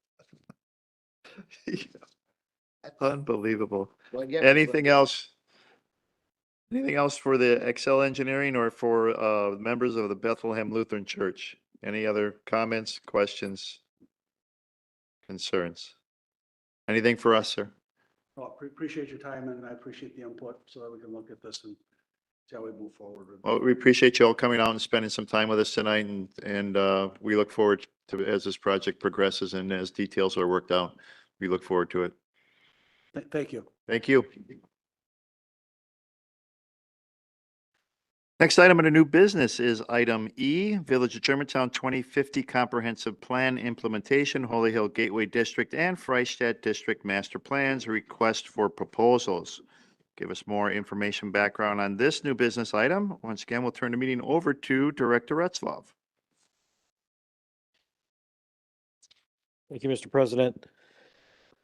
Going back to meetings in February and March where we were discussing the implementation objectives and action steps for the 2050 plan, we got into an exercise of going through all of those and prioritizing the action steps and the objectives. And we got to a point where there was a variety of ways in which those priorities were viewed by the individual plan commission members. And while we need to get back to ultimately finalizing that sort of list, at least to get started, it was fairly clear that one of the top priorities was to initiate the neighborhood or master plans for the individual neighborhood districts and corridors that are identified, all 32 of them, I believe. And also, with regard to that, we discussed, within those neighborhoods, districts, and corridors, what the priority list should be.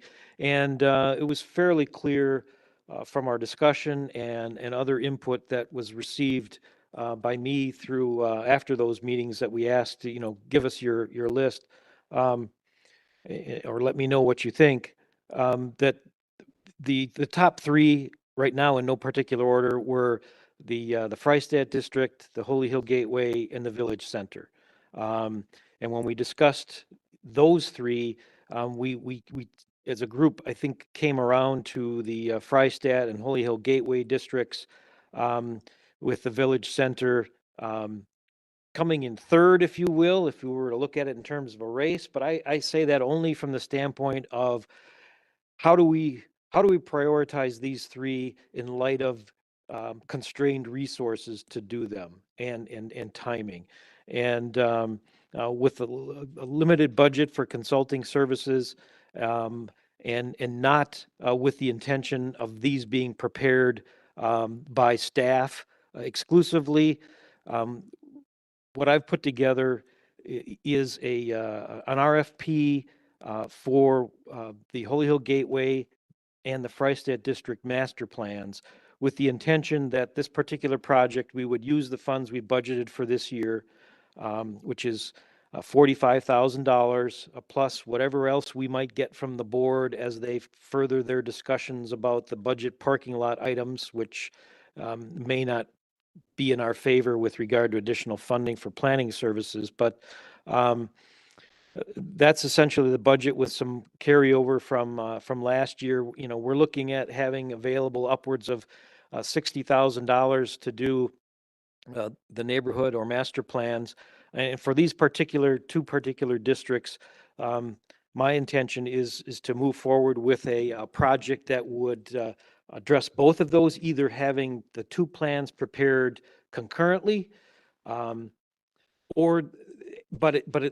either being in one document for both areas or two separate documents that could be used. Maybe it's sort of a horse apiece in that regard, but also to leave it up for further discussion as we discuss with the consultant that we select to help us work through the final details of the scope as it pertains to those two master plans. And what I've tried to do is to put together an RFP that contains sufficient background information to give those who may be interested in proposing you know, the basis for the master plans that we want, the background, how we got to where we are, what we need and what the key issues are for both of those districts. And frankly, you know, while they are two separate districts in terms of how we've identified them, in large measure, there's a lot of overlap in terms of the uses that we've identified in the 2050 plan. And maybe the backbone and connecting common item between both of them is that proposed frontage road that connects the Freistadt district to the Holy Hill district with the railroad crossing. And as you may have read in here, one of the issues that needs to be addressed is that particular crossing. What if we aren't granted approval for that particular crossing? What does that mean to the two districts? And I'd also say at this point, knowing what I know as of today, we got some additional information from Richfield, who was responsible for doing environmental and wetland delineation in the Freistadt district to help us figure out the route for the utility extension. There's a significantly larger and more areas of wetland than I would have anticipated in the Freistadt district. So that too, I think, would be taken into consideration and will need to help us further refine the type, the amount, and the relative location of those land uses that we've generally identified in the 2050 plan as what we want to see in a more detailed master land use plan for that area in particular, as well as the Holy Hill Gateway District. So without me getting any further into the details of this, I guess I'd like to ask you what, if any, questions you have about what you've seen so far. My intention ultimately is to use this sort of framework for each of the plans that we go out for help through consulting services, use the same structure and change where necessary for the characteristics or the different neighborhood districts or corridors that we're seeking assistance with. So that too is a general comment. I'd be interested in hearing from you as the overall framework of the RFP and not just the details as it pertains to the Gateway and the Freistadt districts.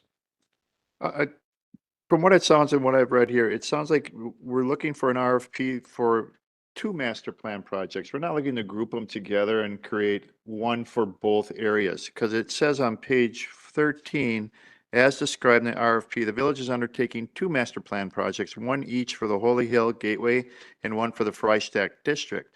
Now, while we might be preferred to work with one consultant, the consultants can actually submit a proposal for one or the other if they feel that they're better suited for one versus another, or for both.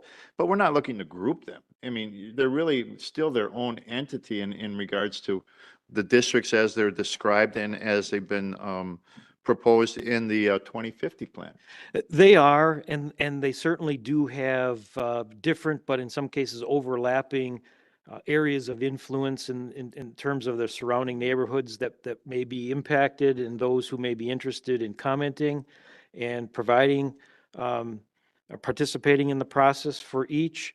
For example, there may be folks who are interested in just the Freistadt district and not necessarily want to get involved in the Holy Hill Gateway and vice versa. If you look on the first page, basically in section 1, on page 1, the third paragraph or second paragraph, the goal is to develop and adopt a master plan for each district or one master plan for both. I put that in there with the intention of allowing the consultants to tell us what they think might be more appropriate. And we can decide ultimately what we want to choose, whether we would prefer to have it done, have the plans done separately. But certainly with the idea, at least in my opinion, working on a parallel course. Well, there's definitely influences from one to the other, and you want to transition that makes sense as, you know, as things come off of Holy Hill and head down towards Freistadt Road. So for that reason, you know, it makes sense where there would be some shared areas for each plan, but they're broken out on a 2050 plan as separate. So we'll see how each proposal comes forward. They may look at it as one whole district, but we simply don't, really. Otherwise, we wouldn't have broken them out differently. Right. My intention was that they could prepare one ultimate document Mhm. that would have That's right. two master plans in it, Okay. not necessarily, one that refers to a sort of a joint or joined area. And that may just be semantics at this point. Mhm. But, we can talk through that, and if you like, we can restructure this to make it exclusively, we want two distinct separate plans to be developed independent of each other, which, I do. I mean, I think that they're distinctly different areas. One is a little bit further along and the other is still pretty much a blank canvas, in a sense. I mean, we have designated uses to them, but there isn't a development that there is within the Holy Hill Gateway District versus the Freistadt District. There just isn't as much development in the Freistadt District. It has potential for, depending on what the outcome is of the right of way and the infrastructure that comes through from Richfield. right. But that's still an unknown, and it's at a good time to start looking at that so that as they plan and we plan, it helps to direct some of that in a manner as well, whether it be cost savings for them or just making more sense for the area Right. for us. No, I agree, and it certainly, that makes perfect sense. I don't think we should ignore the fact, though, that the development pressure in the Holy Hill Gateway area is likely to not, drop off No. significantly. In fact, We already know it's not. we already know that it's not. And in my own conversations with developers, we've essentially turned some of them away and basically said, don't even bother. We're not even going to talk to you at this point. It's premature. And it's not following the 2050 plan, some of the proposals that were presented.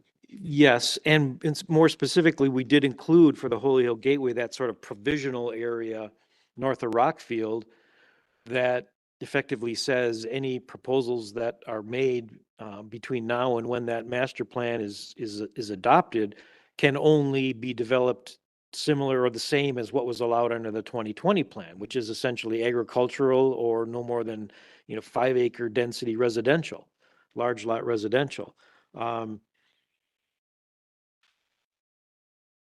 So again, I think that all plays into the whole priority list, if you will, but certainly breaking them out separately and developing two different documents, if you will, for master plans makes a lot of sense as well. Mr. Nils? A couple of comments and then a few questions. There were some comments earlier in the meeting about the evaluation team. I think that what you've laid out makes perfect sense. There was also some comments earlier about the public engagement and the need to include that, and I see that you've got that addressed in here. I think what you've got in here covers the bases pretty effectively. Questions. Did you want to lay out any sort of a schedule for getting some sort of master plan documents put together? Are we looking at a 1-year project, a 2-year project, anything like that, or? Yeah, in the bottom of the first page in section 1, the last paragraph, Okay. it reads, given, ongoing and significant development pressure in the Holy Hill Gateway District and the expected timing of public sanitary sewer and water utility extensions into the Freistadt District, development of a master plan for each is a high priority. Consequently, village would like the planning process for both master plans or one master plan for both districts to be conducted concurrently and be completed within a nine-month period. Yeah, I did read that. I forgot about that, so. Yeah, that's the general intention.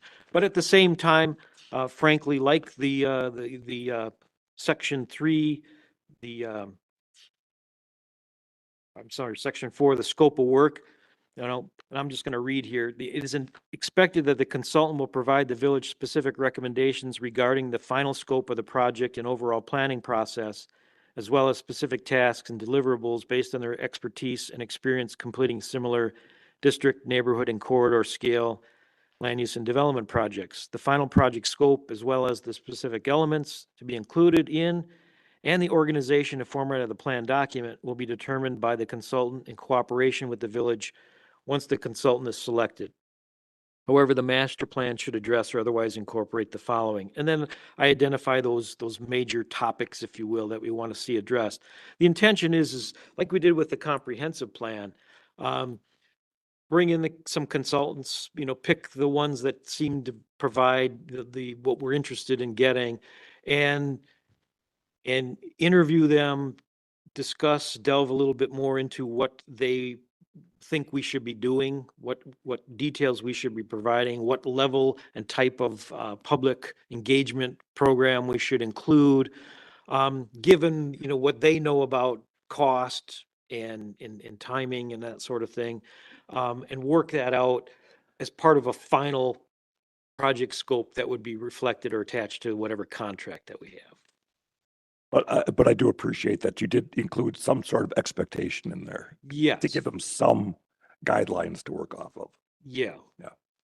One other question or comment, I guess. Page 12, project cost, labor hours.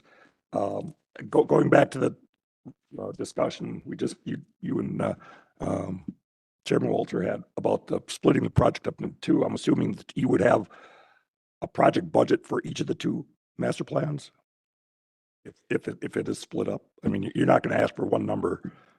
Yeah, frankly, I think this section probably needs a little bit more fine tuning to specifically say, what the budget is for each if they're broken out or done Sure. separately. Yeah. Like I said, right now we have limited funds budgeted. What we're investigating with the village attorney is to what extent we might be able to utilize TIF district funds for planning purposes, particularly with regard to the gateway, because we have, two different TIF districts. And that may be, would be beneficial if we could utilize those funds and use our funds and pay ourselves back over time for those services to develop those plans for those areas that include those districts. So we may have a little bit more budget. I guess it might depend. Yeah. And one final thing, given the timing of this, if we're looking at a 9-month project, clearly there's no 9 months left in the year. So as part of our budgeting for next year, we can address and maybe fine tune that as well. You said there's 45 there now? Yes, we budgeted 45. We do have approximately 18,000 carryover from the 2050 project from last year.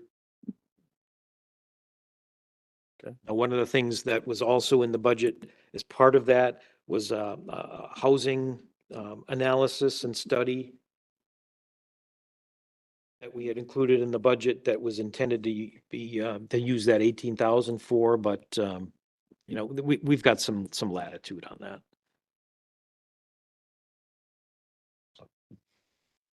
Tarantino. For a simple-minded person like myself, what comes out the other end of that? Is it like a picture like the guy who was in here last month, Friends, where he had the layout of apartments and then houses and then stores and then office? Is that what this all computes to, is a roadmap that gets stuck on the village hall wall, and when a developer wants something, they come in and say, well, that's the spot I can do it? Or That would certainly be part of it and a principal component of that. If you look at the very last page of this proposal, right now, the future land use vision in the 2050 plan for the two districts, the Holy Hill Gateway and the Freistadt District, were combined by GRAFE as part of their effort. And this carries through into the economic development section of the plan where we talk about opportunity areas and the additional planning needed to carry forward that. The idea is with regard to the specific land use plan, that a similar graphic like this would be presented or prepared. It wouldn't necessarily, indicate, absolutely it needs to be this, but it would be a reflection of the whole concept of the future land use table in the plan that provides for a variety of land uses to be evaluated as part of an ongoing effort for development in the areas. But the intention would be also, as indicated in the scope section, to include some very specific parcels. And this list would be worked out with the consultant. Okay. For example, find it here.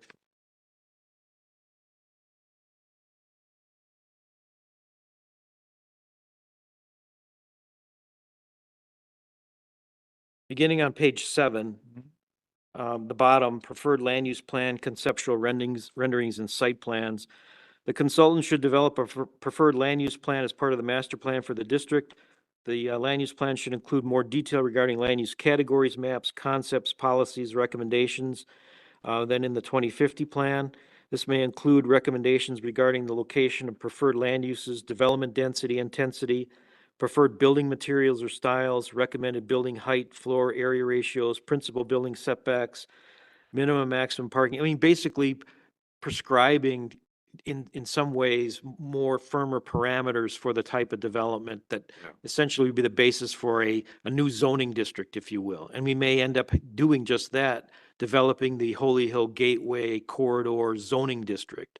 Sure. That would include those specific requirements, including other things that we want to look at as part of this process, those concepts of buffering from adjacent neighborhoods. Again, if you look at the last page of the proposal, that future land use vision, if you remember those dark green areas around the perimeter of the Gateway District, we're intending to develop specific setback and buffering requirements along that edge where the district abuts the Rural Preservation District to the north and to the east, and the Isabel Farms area to the southeast. Those two specifics would be identified as part of this planning effort. But over on page 8, I indicate that specific properties or areas in the Holy Hill Gateway District that should have conceptual renderings and site plans prepared include but are not limited to the Holy Hill Storage and Caston Marine properties in the south east quadrant of Holy Hill Road at I-41 interchange, properties along the proposed frontage road route from Bonnywell Road to the railroad crossing and into the Freistadt District, and also that recommended cross-section around the perimeter of the Holy Hill Gateway District. For the Freistadt District, the next paragraph, specific properties or areas in the Freistadt District that should have conceptual renderings and site plans include but are not limited to the DJ Frank Landscape Contracting property along 41, and properties along that frontage road south from the railroad crossing, the Freistadt Road. And we may identify some more where we have more detailed renderings of what we'd like to see in those particular areas. So then when those renderings come back, then we, That would essentially be what I would show and discuss with developers when they come forward and are interested in, developing a particular parcel. This is the village's vision. This is what we'd like to see. Unless you can prove to us otherwise, this is what we'd like for you to pursue developing. and a lot of that is based off of those workshops we had and input, right? I mean, is that what steered it initially? Yes, but I have to say that the intention is we're not reinventing the wheel. We're not opening up each of these master plan projects as if to say we're starting from scratch and we're asking everybody what they think, what they want to see, what kind of land use they feel is appropriate in there. We've been through that effort. Pardon me? I think that would be endless. I mean, Yes. But isn't there a provision for 5 public meetings in here? My intention and what I put in here was a minimum of that. Yeah. And I guess the question is, knowing that we're going to work out the public engagement plan with the consultant as part of that initial process and contract development and scope, yeah, we would decide how many meetings, what type. We would get back from them, you know, a proposed schedule, that sort of thing. Maybe asking for a minimum of 5 is not the correct approach. Maybe it should just not include a specific number and wait to discuss what those are. I guess I'd ask you, what do you think we should do at this point? I'm just saying that, you know, obviously you don't wanna, there has to be an end date to it, but like to what they're saying, I mean, they wanna be, I think it's helpful. right? So I mean, it's just, to what point? I mean, how long can you, can't go on for 3 years? Because I mean, if people on the right side of the street don't like one thing and people on the left side of the street are all for it, I mean, how do you move anywhere? No, I understand what you're saying, and for purposes of trying to get a realistic budget or cost estimate with a proposal, I think we need to include what we might anticipate in terms of a meeting schedule, at least number, and I think a minimum of 5. Getting a price based on that is a good starting point. You know, typically, and what I expect we'll get is, here's our cost estimate for these number of meetings. And if you want to add additional meetings, it'll be an extra, you know, whatever $1,000 additional cost. And that was what we had with our 2050 plan as well. Just shed it. On the very front page. RFP release date submittal deadline date of July 21st. If we go over to page 10, we talked about proposals in response to this RFP to be received on July 1st. So is the item on page 10 merely an intent to say that they will submit a final plan on the 19th? Also coming to play in there too is page 14, where we have this timeline, which I think is important. I just Yeah, want to get I just want to get my arms around that. Exactly. How does that set up? You know, What do those that's a dates good, mean? that's a good point. I appreciate you pointing that out. Yeah, there's needs to be some, maybe a little bit further consistency check on the dates. Okay.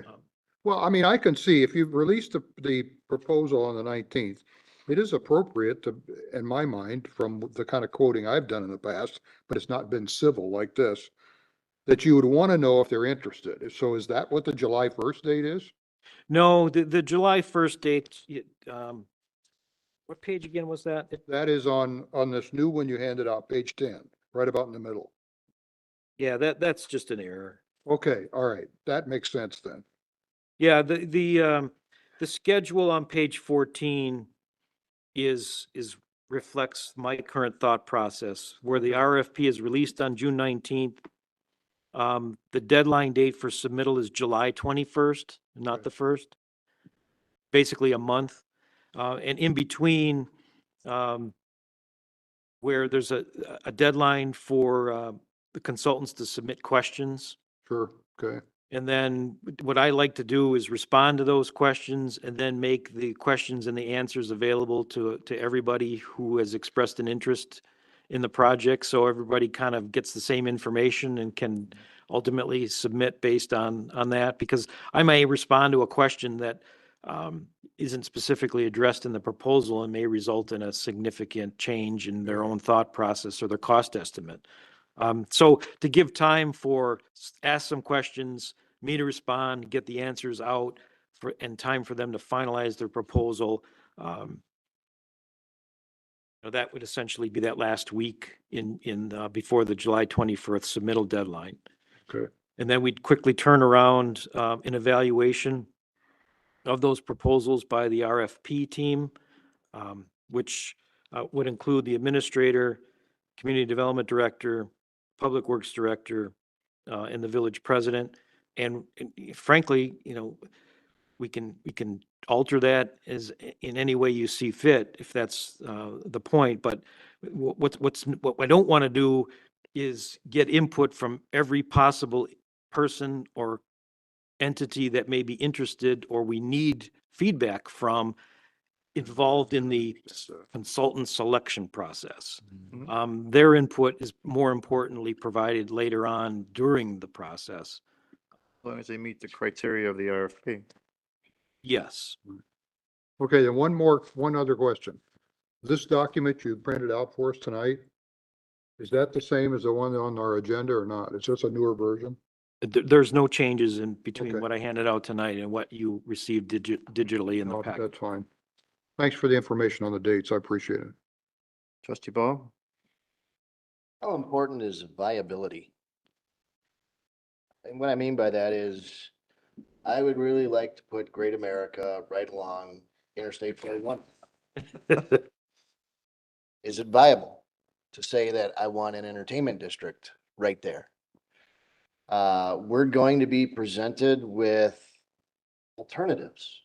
And while we may want, we may think this is a good idea for it to be here, there's no developer in the world that would ever put that there, whatever that may be. So Right. how important is it when we're talking to and putting this plan together, that the actual solution is something that's actually viable that can be built? And that we're not gonna be changing it 20 times when 20 different developers come in and say, well, I'd rather do this than what you've got. Because whenever that happens, we got a fish on the line and we're gonna change our master plan to that. Right, and That's after it goes through the process.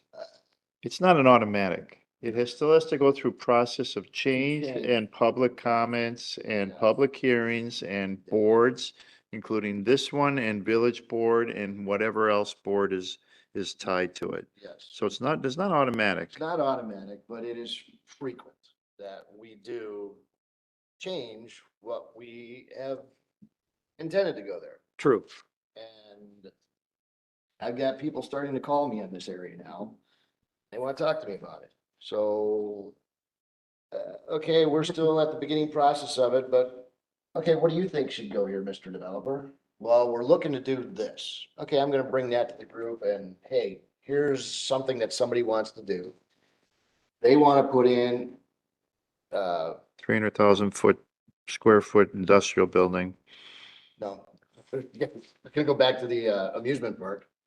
And we've got a mixed use development that we want. There's a lot of, you could go down this line here and you could get 8 different ideas of what would make sense. The consultant is to take the information that they have based off of the developers that they've worked with or the background information they know about development and creating an area and propose these types of things that would work here. I don't know it all. You don't know it all. And Jeff is right through this is admitting he doesn't know it all, nor have the time. Yeah. So the consultant is to bring those ideas of what makes sense and flush it out through those public meetings and listening sessions and see which one is more viable based on what people would like to see there. And does that make sense and tie into what they know about developers and what they're looking for based on the land that's available there? And when we get the conflict with the residents that want X and the developers that want Y, and they have to have a meeting of the minds. But you already have a framework of what's the 2050 plan and what's fitting within that or what's making sense as it's proposed now. As it's proposed now, that's your boilerplate starting place. This is what we think would work best here and what we. But they're generalities, and they're generalities based on land use and what's recommended, what's acceptable, what's not. That's what this is your starting point. When you're talking about what's the finished product you get out of this, is it renderings, is it conceptual drawings? I'm really not sure what I'm getting at the end.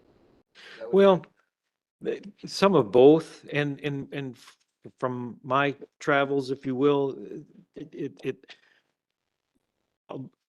a lot of the better plans I've seen for our neighborhoods, include the generalized will accept, between this and that. But at the same time, there's an effort to portray what we would really like to see, Okay. through a rendering.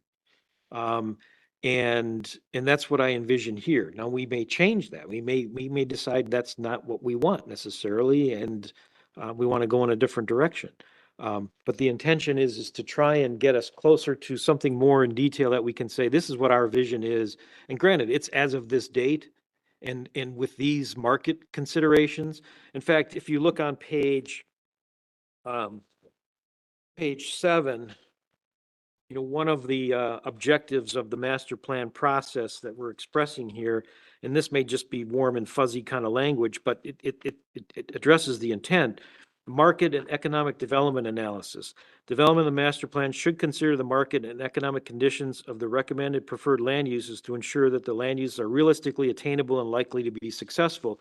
And I've repeated that sort of sentiment in a number of places. How far do we go? Certainly our budget is going to constrain how detailed of a market analysis we're going to do for any particular property, much less a 800, 900 acre area. But we want it to be based on some realistic approach. Yeah, maybe you want a Great America, maybe somebody else wants a casino, maybe somebody else wants 10 acre low density residential. Part of this- What's reasonable, attainable, and likely for the market and for the area? Part of this is doing market study to help us define what is reasonably acceptable in this area. Yes. And also to, as was pointed out and listed here, to validate what we, or reaffirm, or if necessary, change what we've got plugged in the 2050 plan. You look at that last page of the proposal with the vision. Yep. Maybe these red areas along 41 is just way too much of mixed commercial and higher density residential. And maybe some sort of market study is going to say that, well, there's no demand for that right now. And we would recommend that you peel back and show more areas for something else. You have descriptions of general character and what's acceptable based on the 2050 plan. It's the market study that's, I've seen what market studies cost, and you can blow the whole budget to market study. Oh, yeah. Yes. Well, So that's one of the things we're going to have to discuss with whatever consultants we interview. What do they think? How far can we go with regard to market studies, or a transportation analysis that looks at a no crossing, yes crossing alternative? I can predict with great deal of certainty that $60,000 isn't going to get what we really would like to have in order to have a really definitive master plan for either district, much less both of them. And I think it's two separate things, because what I see for the remainder of the Holy Hill district is different than what I see for Freistadt Road area. Right. So I see it's two different. And they're described differently. One is Freistadt district is predominantly undeveloped. Yep. Is how the leading Well, sentence That was is. the earlier point about Right. not Two necessarily different combining. plans. So with that said, do you want me to break this out into two separate RFPs where it's very clear that we're looking for two mutually exclusive sort of plans? I think it says that inside, and if one person feels that for what the budget is, they can do that, then pitch it and tell me why you can do it. Right. And we'll see what you have to say about it. What are you bringing to the table? Why do you think you can do this? And we'll go from there. So for tonight, are you looking to move this forward out to RFP for June 19th with a recommended budget amount? Yes, I would like to get some direction, maybe some fine tuning. I need to do a little more consistency check within the sections on the dates, certainly. But I would like to be able to send this out as soon as possible. Just go before village board for approval?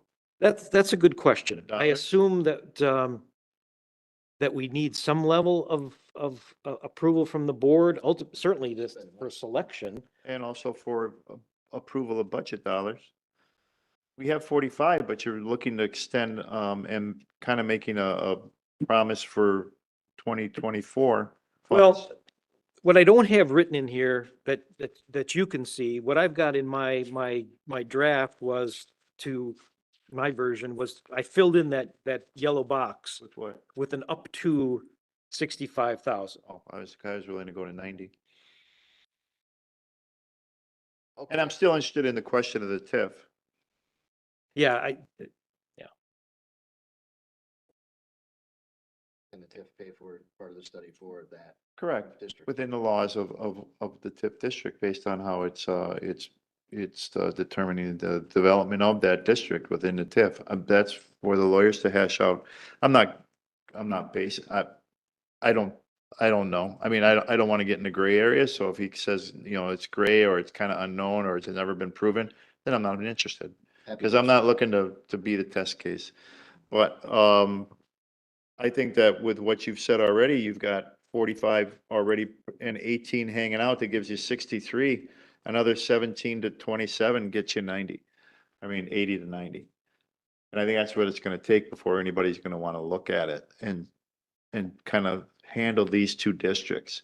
I think you're strongest, and I'm not proposing a leader, but based on who's already been involved in this, it would be, you know, Grave. Because they've built and had the baseline information of what they know for the 2050 plan. I'm not saying they should be it, because we should listen to them all, but they have the strongest background. well, I'll tell you, when we were developing the 2050 plan and we went out for proposals and we got those and reviewed them, Grafe was really strong on the comprehensive planning effort, and their concept, the neighborhood district corridor concept, I think really was what tipped the scales in their favor. But frankly, personally, looking at those firms that do more the neighborhood scale master planning and incorporating market analysis and other things, I think that there are a number of other firms that could do an equal, if not better job. Okay, that's fair. Um, That's good knowledge. and it may very well be that Grafe, you know, knocks our socks off with a proposal if they submit. But I think in all fairness, we need to, you know, look at this blindly and take, That's fair. all We're into comers and- more details now, where it's not all conceptual. Yeah. Or as much of 10,000 feet, it's more under the microscope. I mean, what happens if we get a consultant who says, you know, given your budget and what you're looking for, I can do one plan for $60,000 with the level of detail you want on market study and these other things, and a public engagement program with 10 meetings and all sorts of surveys and other information opportunities and participation exercises. Or I can give you two plans, but you know, each is going to have a watered down version of what you're looking for. He's got our ears, prove it. I mean, he's pitching, so pitch it. Yeah. I mean, like anybody else that's gonna come forward, or anybody else that's gonna be looking at this makes sense for them. Or we may get two of those, we only may get one, and we may say, you know what? No. From the one that comes forward, I don't know. It's all unknown right now.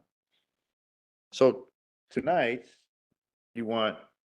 I guess I would like to hear from the plan commission some direction, like, you know, make these corrections, make these structural changes if you have any. If you want me to separate it out into two RFPs, I can do that. But at least give me a push so I can head in the right direction. If I have to go to GGF, for example, I'll have to do that. If I certainly need to go to the village board, get the TIF district, possible funding question answered you as think you'll have quickly that as answered possible. by next week? Monday? I don't know. I've got to ask the attorney. Okay, So you know how that goes. yeah. 10 minutes of why I can't. Yeah, that's a good question. My question about the two proposals, when I saw you had both listed, are you going to require in here that all consultants You gotta go? prepare a proposal for both in the same proposal? Or are you going to allow somebody to come back and only give you a proposal on one? And second, if you're interested in the proposal on Holy Hill with one consulting firm and you like another consulting firm's ideas better on Frystad, is there a chance that you could work with two consulting firms, or are you gonna want both plans put together by the same one? I mean, the way this is worded, it's sort of open to that possibility that you might get two different consultants proposing for two different master plans. I think we say in here that the preference would be for one. Right. I think from just a logistics standpoint, working with staff, it would be a little bit easier, but you know, like Dean said, if we get somebody who really, you know, knocks our socks off with regard to what they're proposing for one, and it may happen. We may end up getting one consultant saying, I can do one for your budget and do all of these things. And we'll have to decide what we want to do at that point. We may get no proposals. Or, yes, or we may get no proposals. I mean, I can't put it, you know what I can do is I can not put a budget amount at all in there and just see what we get. But I know the first question I'm gonna get. Well, you know what you have already and the rest has to come later in some fashion. I mean, if you're gonna have to deal with what you have to work with, and that's another Brian question, if you put the not to be exceeded, it would be dollars that would already be designated, because the rest is up to village board for Right. next budget. You can't say, well, we're already promising you 18,000 out of 2024, because there may be people on the board that may not want to do that. Absolutely. I can't make a commitment to something I have no Right, authority. so or right approval. now, you've got the most of is 63,000. Approximately 63,000. So put it out for that. See what we get. And then at the very least, that would be information coming back to the board to say, you can't do it for 63,000. Right. So, Dean, Yeah. just a technique that I've used when I've written RFPs is maybe you put in a range. Maybe you say, we expect proposals in the range of $50,000 to $65,000. If you're above that, provide additional detail on why, you know, Oh, what I like additional that. value you're adding, I like that. things like that. It's a good idea. Okay. Yeah, that sort of helps us avoid a situation where somebody just looks at it and says, oh, I can't do it for that. I'm not even gonna bother. But if for another $10,000 they would submit, it'd be nice to know that. What are For you getting? this package, Right, right. I can Right. do. Right. Right. Yeah, or how many cookie sales to have, or Or even that, I mean, it doesn't discount them, or they say, you know, we can't reach that, and then just throw it aside, where if it gives that open possibility to pitch what it will cost, then they're more willing to take a look at it then, and submit that proposal, and all we can say is yes or no. okay. So would your preference be that we work out a few of these other details, the TID question, make some revisions based on what I heard tonight and bring it back to the plan commission before we advance it to, whether it needs to be committees and the board, or just the board, or just a committee? I mean, ideally, we would like to get it out there as soon as we can, reasonably. Well, already puts it to the end of the month, and Yeah. next week would be the 19th, and then after that would be the 26th, where we could look at it again. That would then put it in the middle of July, because you're not gonna have a meeting on July 3rd, more than likely. Because isn't that a holiday for federal? Oh, you're not closed on the 3rd? Awesome. We are. A lot of people will be though, I think. I don't see anything super structural in here that you have to bring it back, but I don't, I was gonna say the same thing. I didn't see anything to have to come back. The only thing I could say is if it was your preference, but on this first one, we reviewed it again and then not do that again. I don't know. I mean, I put that more on your court. I like what I see. You just want to clean up in the sense of the schedule and the name or the conflicts in the schedule, and I then, don't have to see that. That's personally. Yeah. and then if there becomes an answer within the TIF, then it can be, put in, you know, I don't, See, that becomes an open checkbook. yeah, and that's the part I don't understand. I mean, I'm hopeful that we could Right, but use I'd TIF rather funding, but I that- don't know. I'd rather keep that on the down low, as a possibility and go with monies that we know. You know what I mean? Yeah. Because otherwise they'll say TIF, oh geez, you know what? That's 150,000, no problem. I mean, to a TIF like that, that's nothing. And I don't want to do that. I don't want to open it up for that. Yeah, I think that's the smart move. Okay, Yeah, keep that for our own information. all right. It's probably good information to have for future, Well, sure. It'd be interesting to know, but you know, I'm not counting on it. right? And I guess I trust if you want to make these changes, Jeff, I don't need to see it again. So, All right, Okay. so do you need a motion for us to then go forward? No, I've got some notes here. We don't need a formal action. Okay. Peter, I may hit you up for that specific wording that you've used. it's been a while, but I can Okay, try to find out. maybe you language. can talk me through it. Blow the dust off of those old proposals. Right. All right, anything else in regards to item E? Jeff, anything? No. Commissioners? No? Anyone have any announcements they'd like to make? I do. We have the 4th of July celebration coming up within a couple weeks. on the We're 3rd. looking for volunteers. Always need volunteers. There's a sign-up list available and a website to where you can sign up. We're not looking for an all-day commitment. You can do it for a couple hours. You can do it for 4 hours. You can do it for 2 hours. There's also a lot of different availability of duties. You can help serve. You can help monitor the grounds. You can help pick up garbage. You can help direct the parade. You can help set up the parade. I mean, a lot of different things. Whatever your skill level is, please think about volunteering. They need volunteers, and it's coming up quickly. So probably in the next, what is it, 4 weeks, Jen?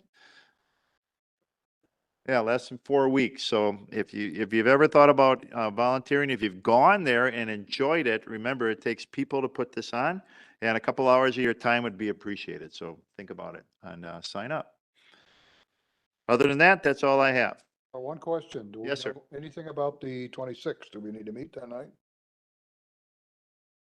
Fourth Monday? I don't know. Okay. It could be that great American proposal coming forward along the frontage. The one David knows about. Just kidding.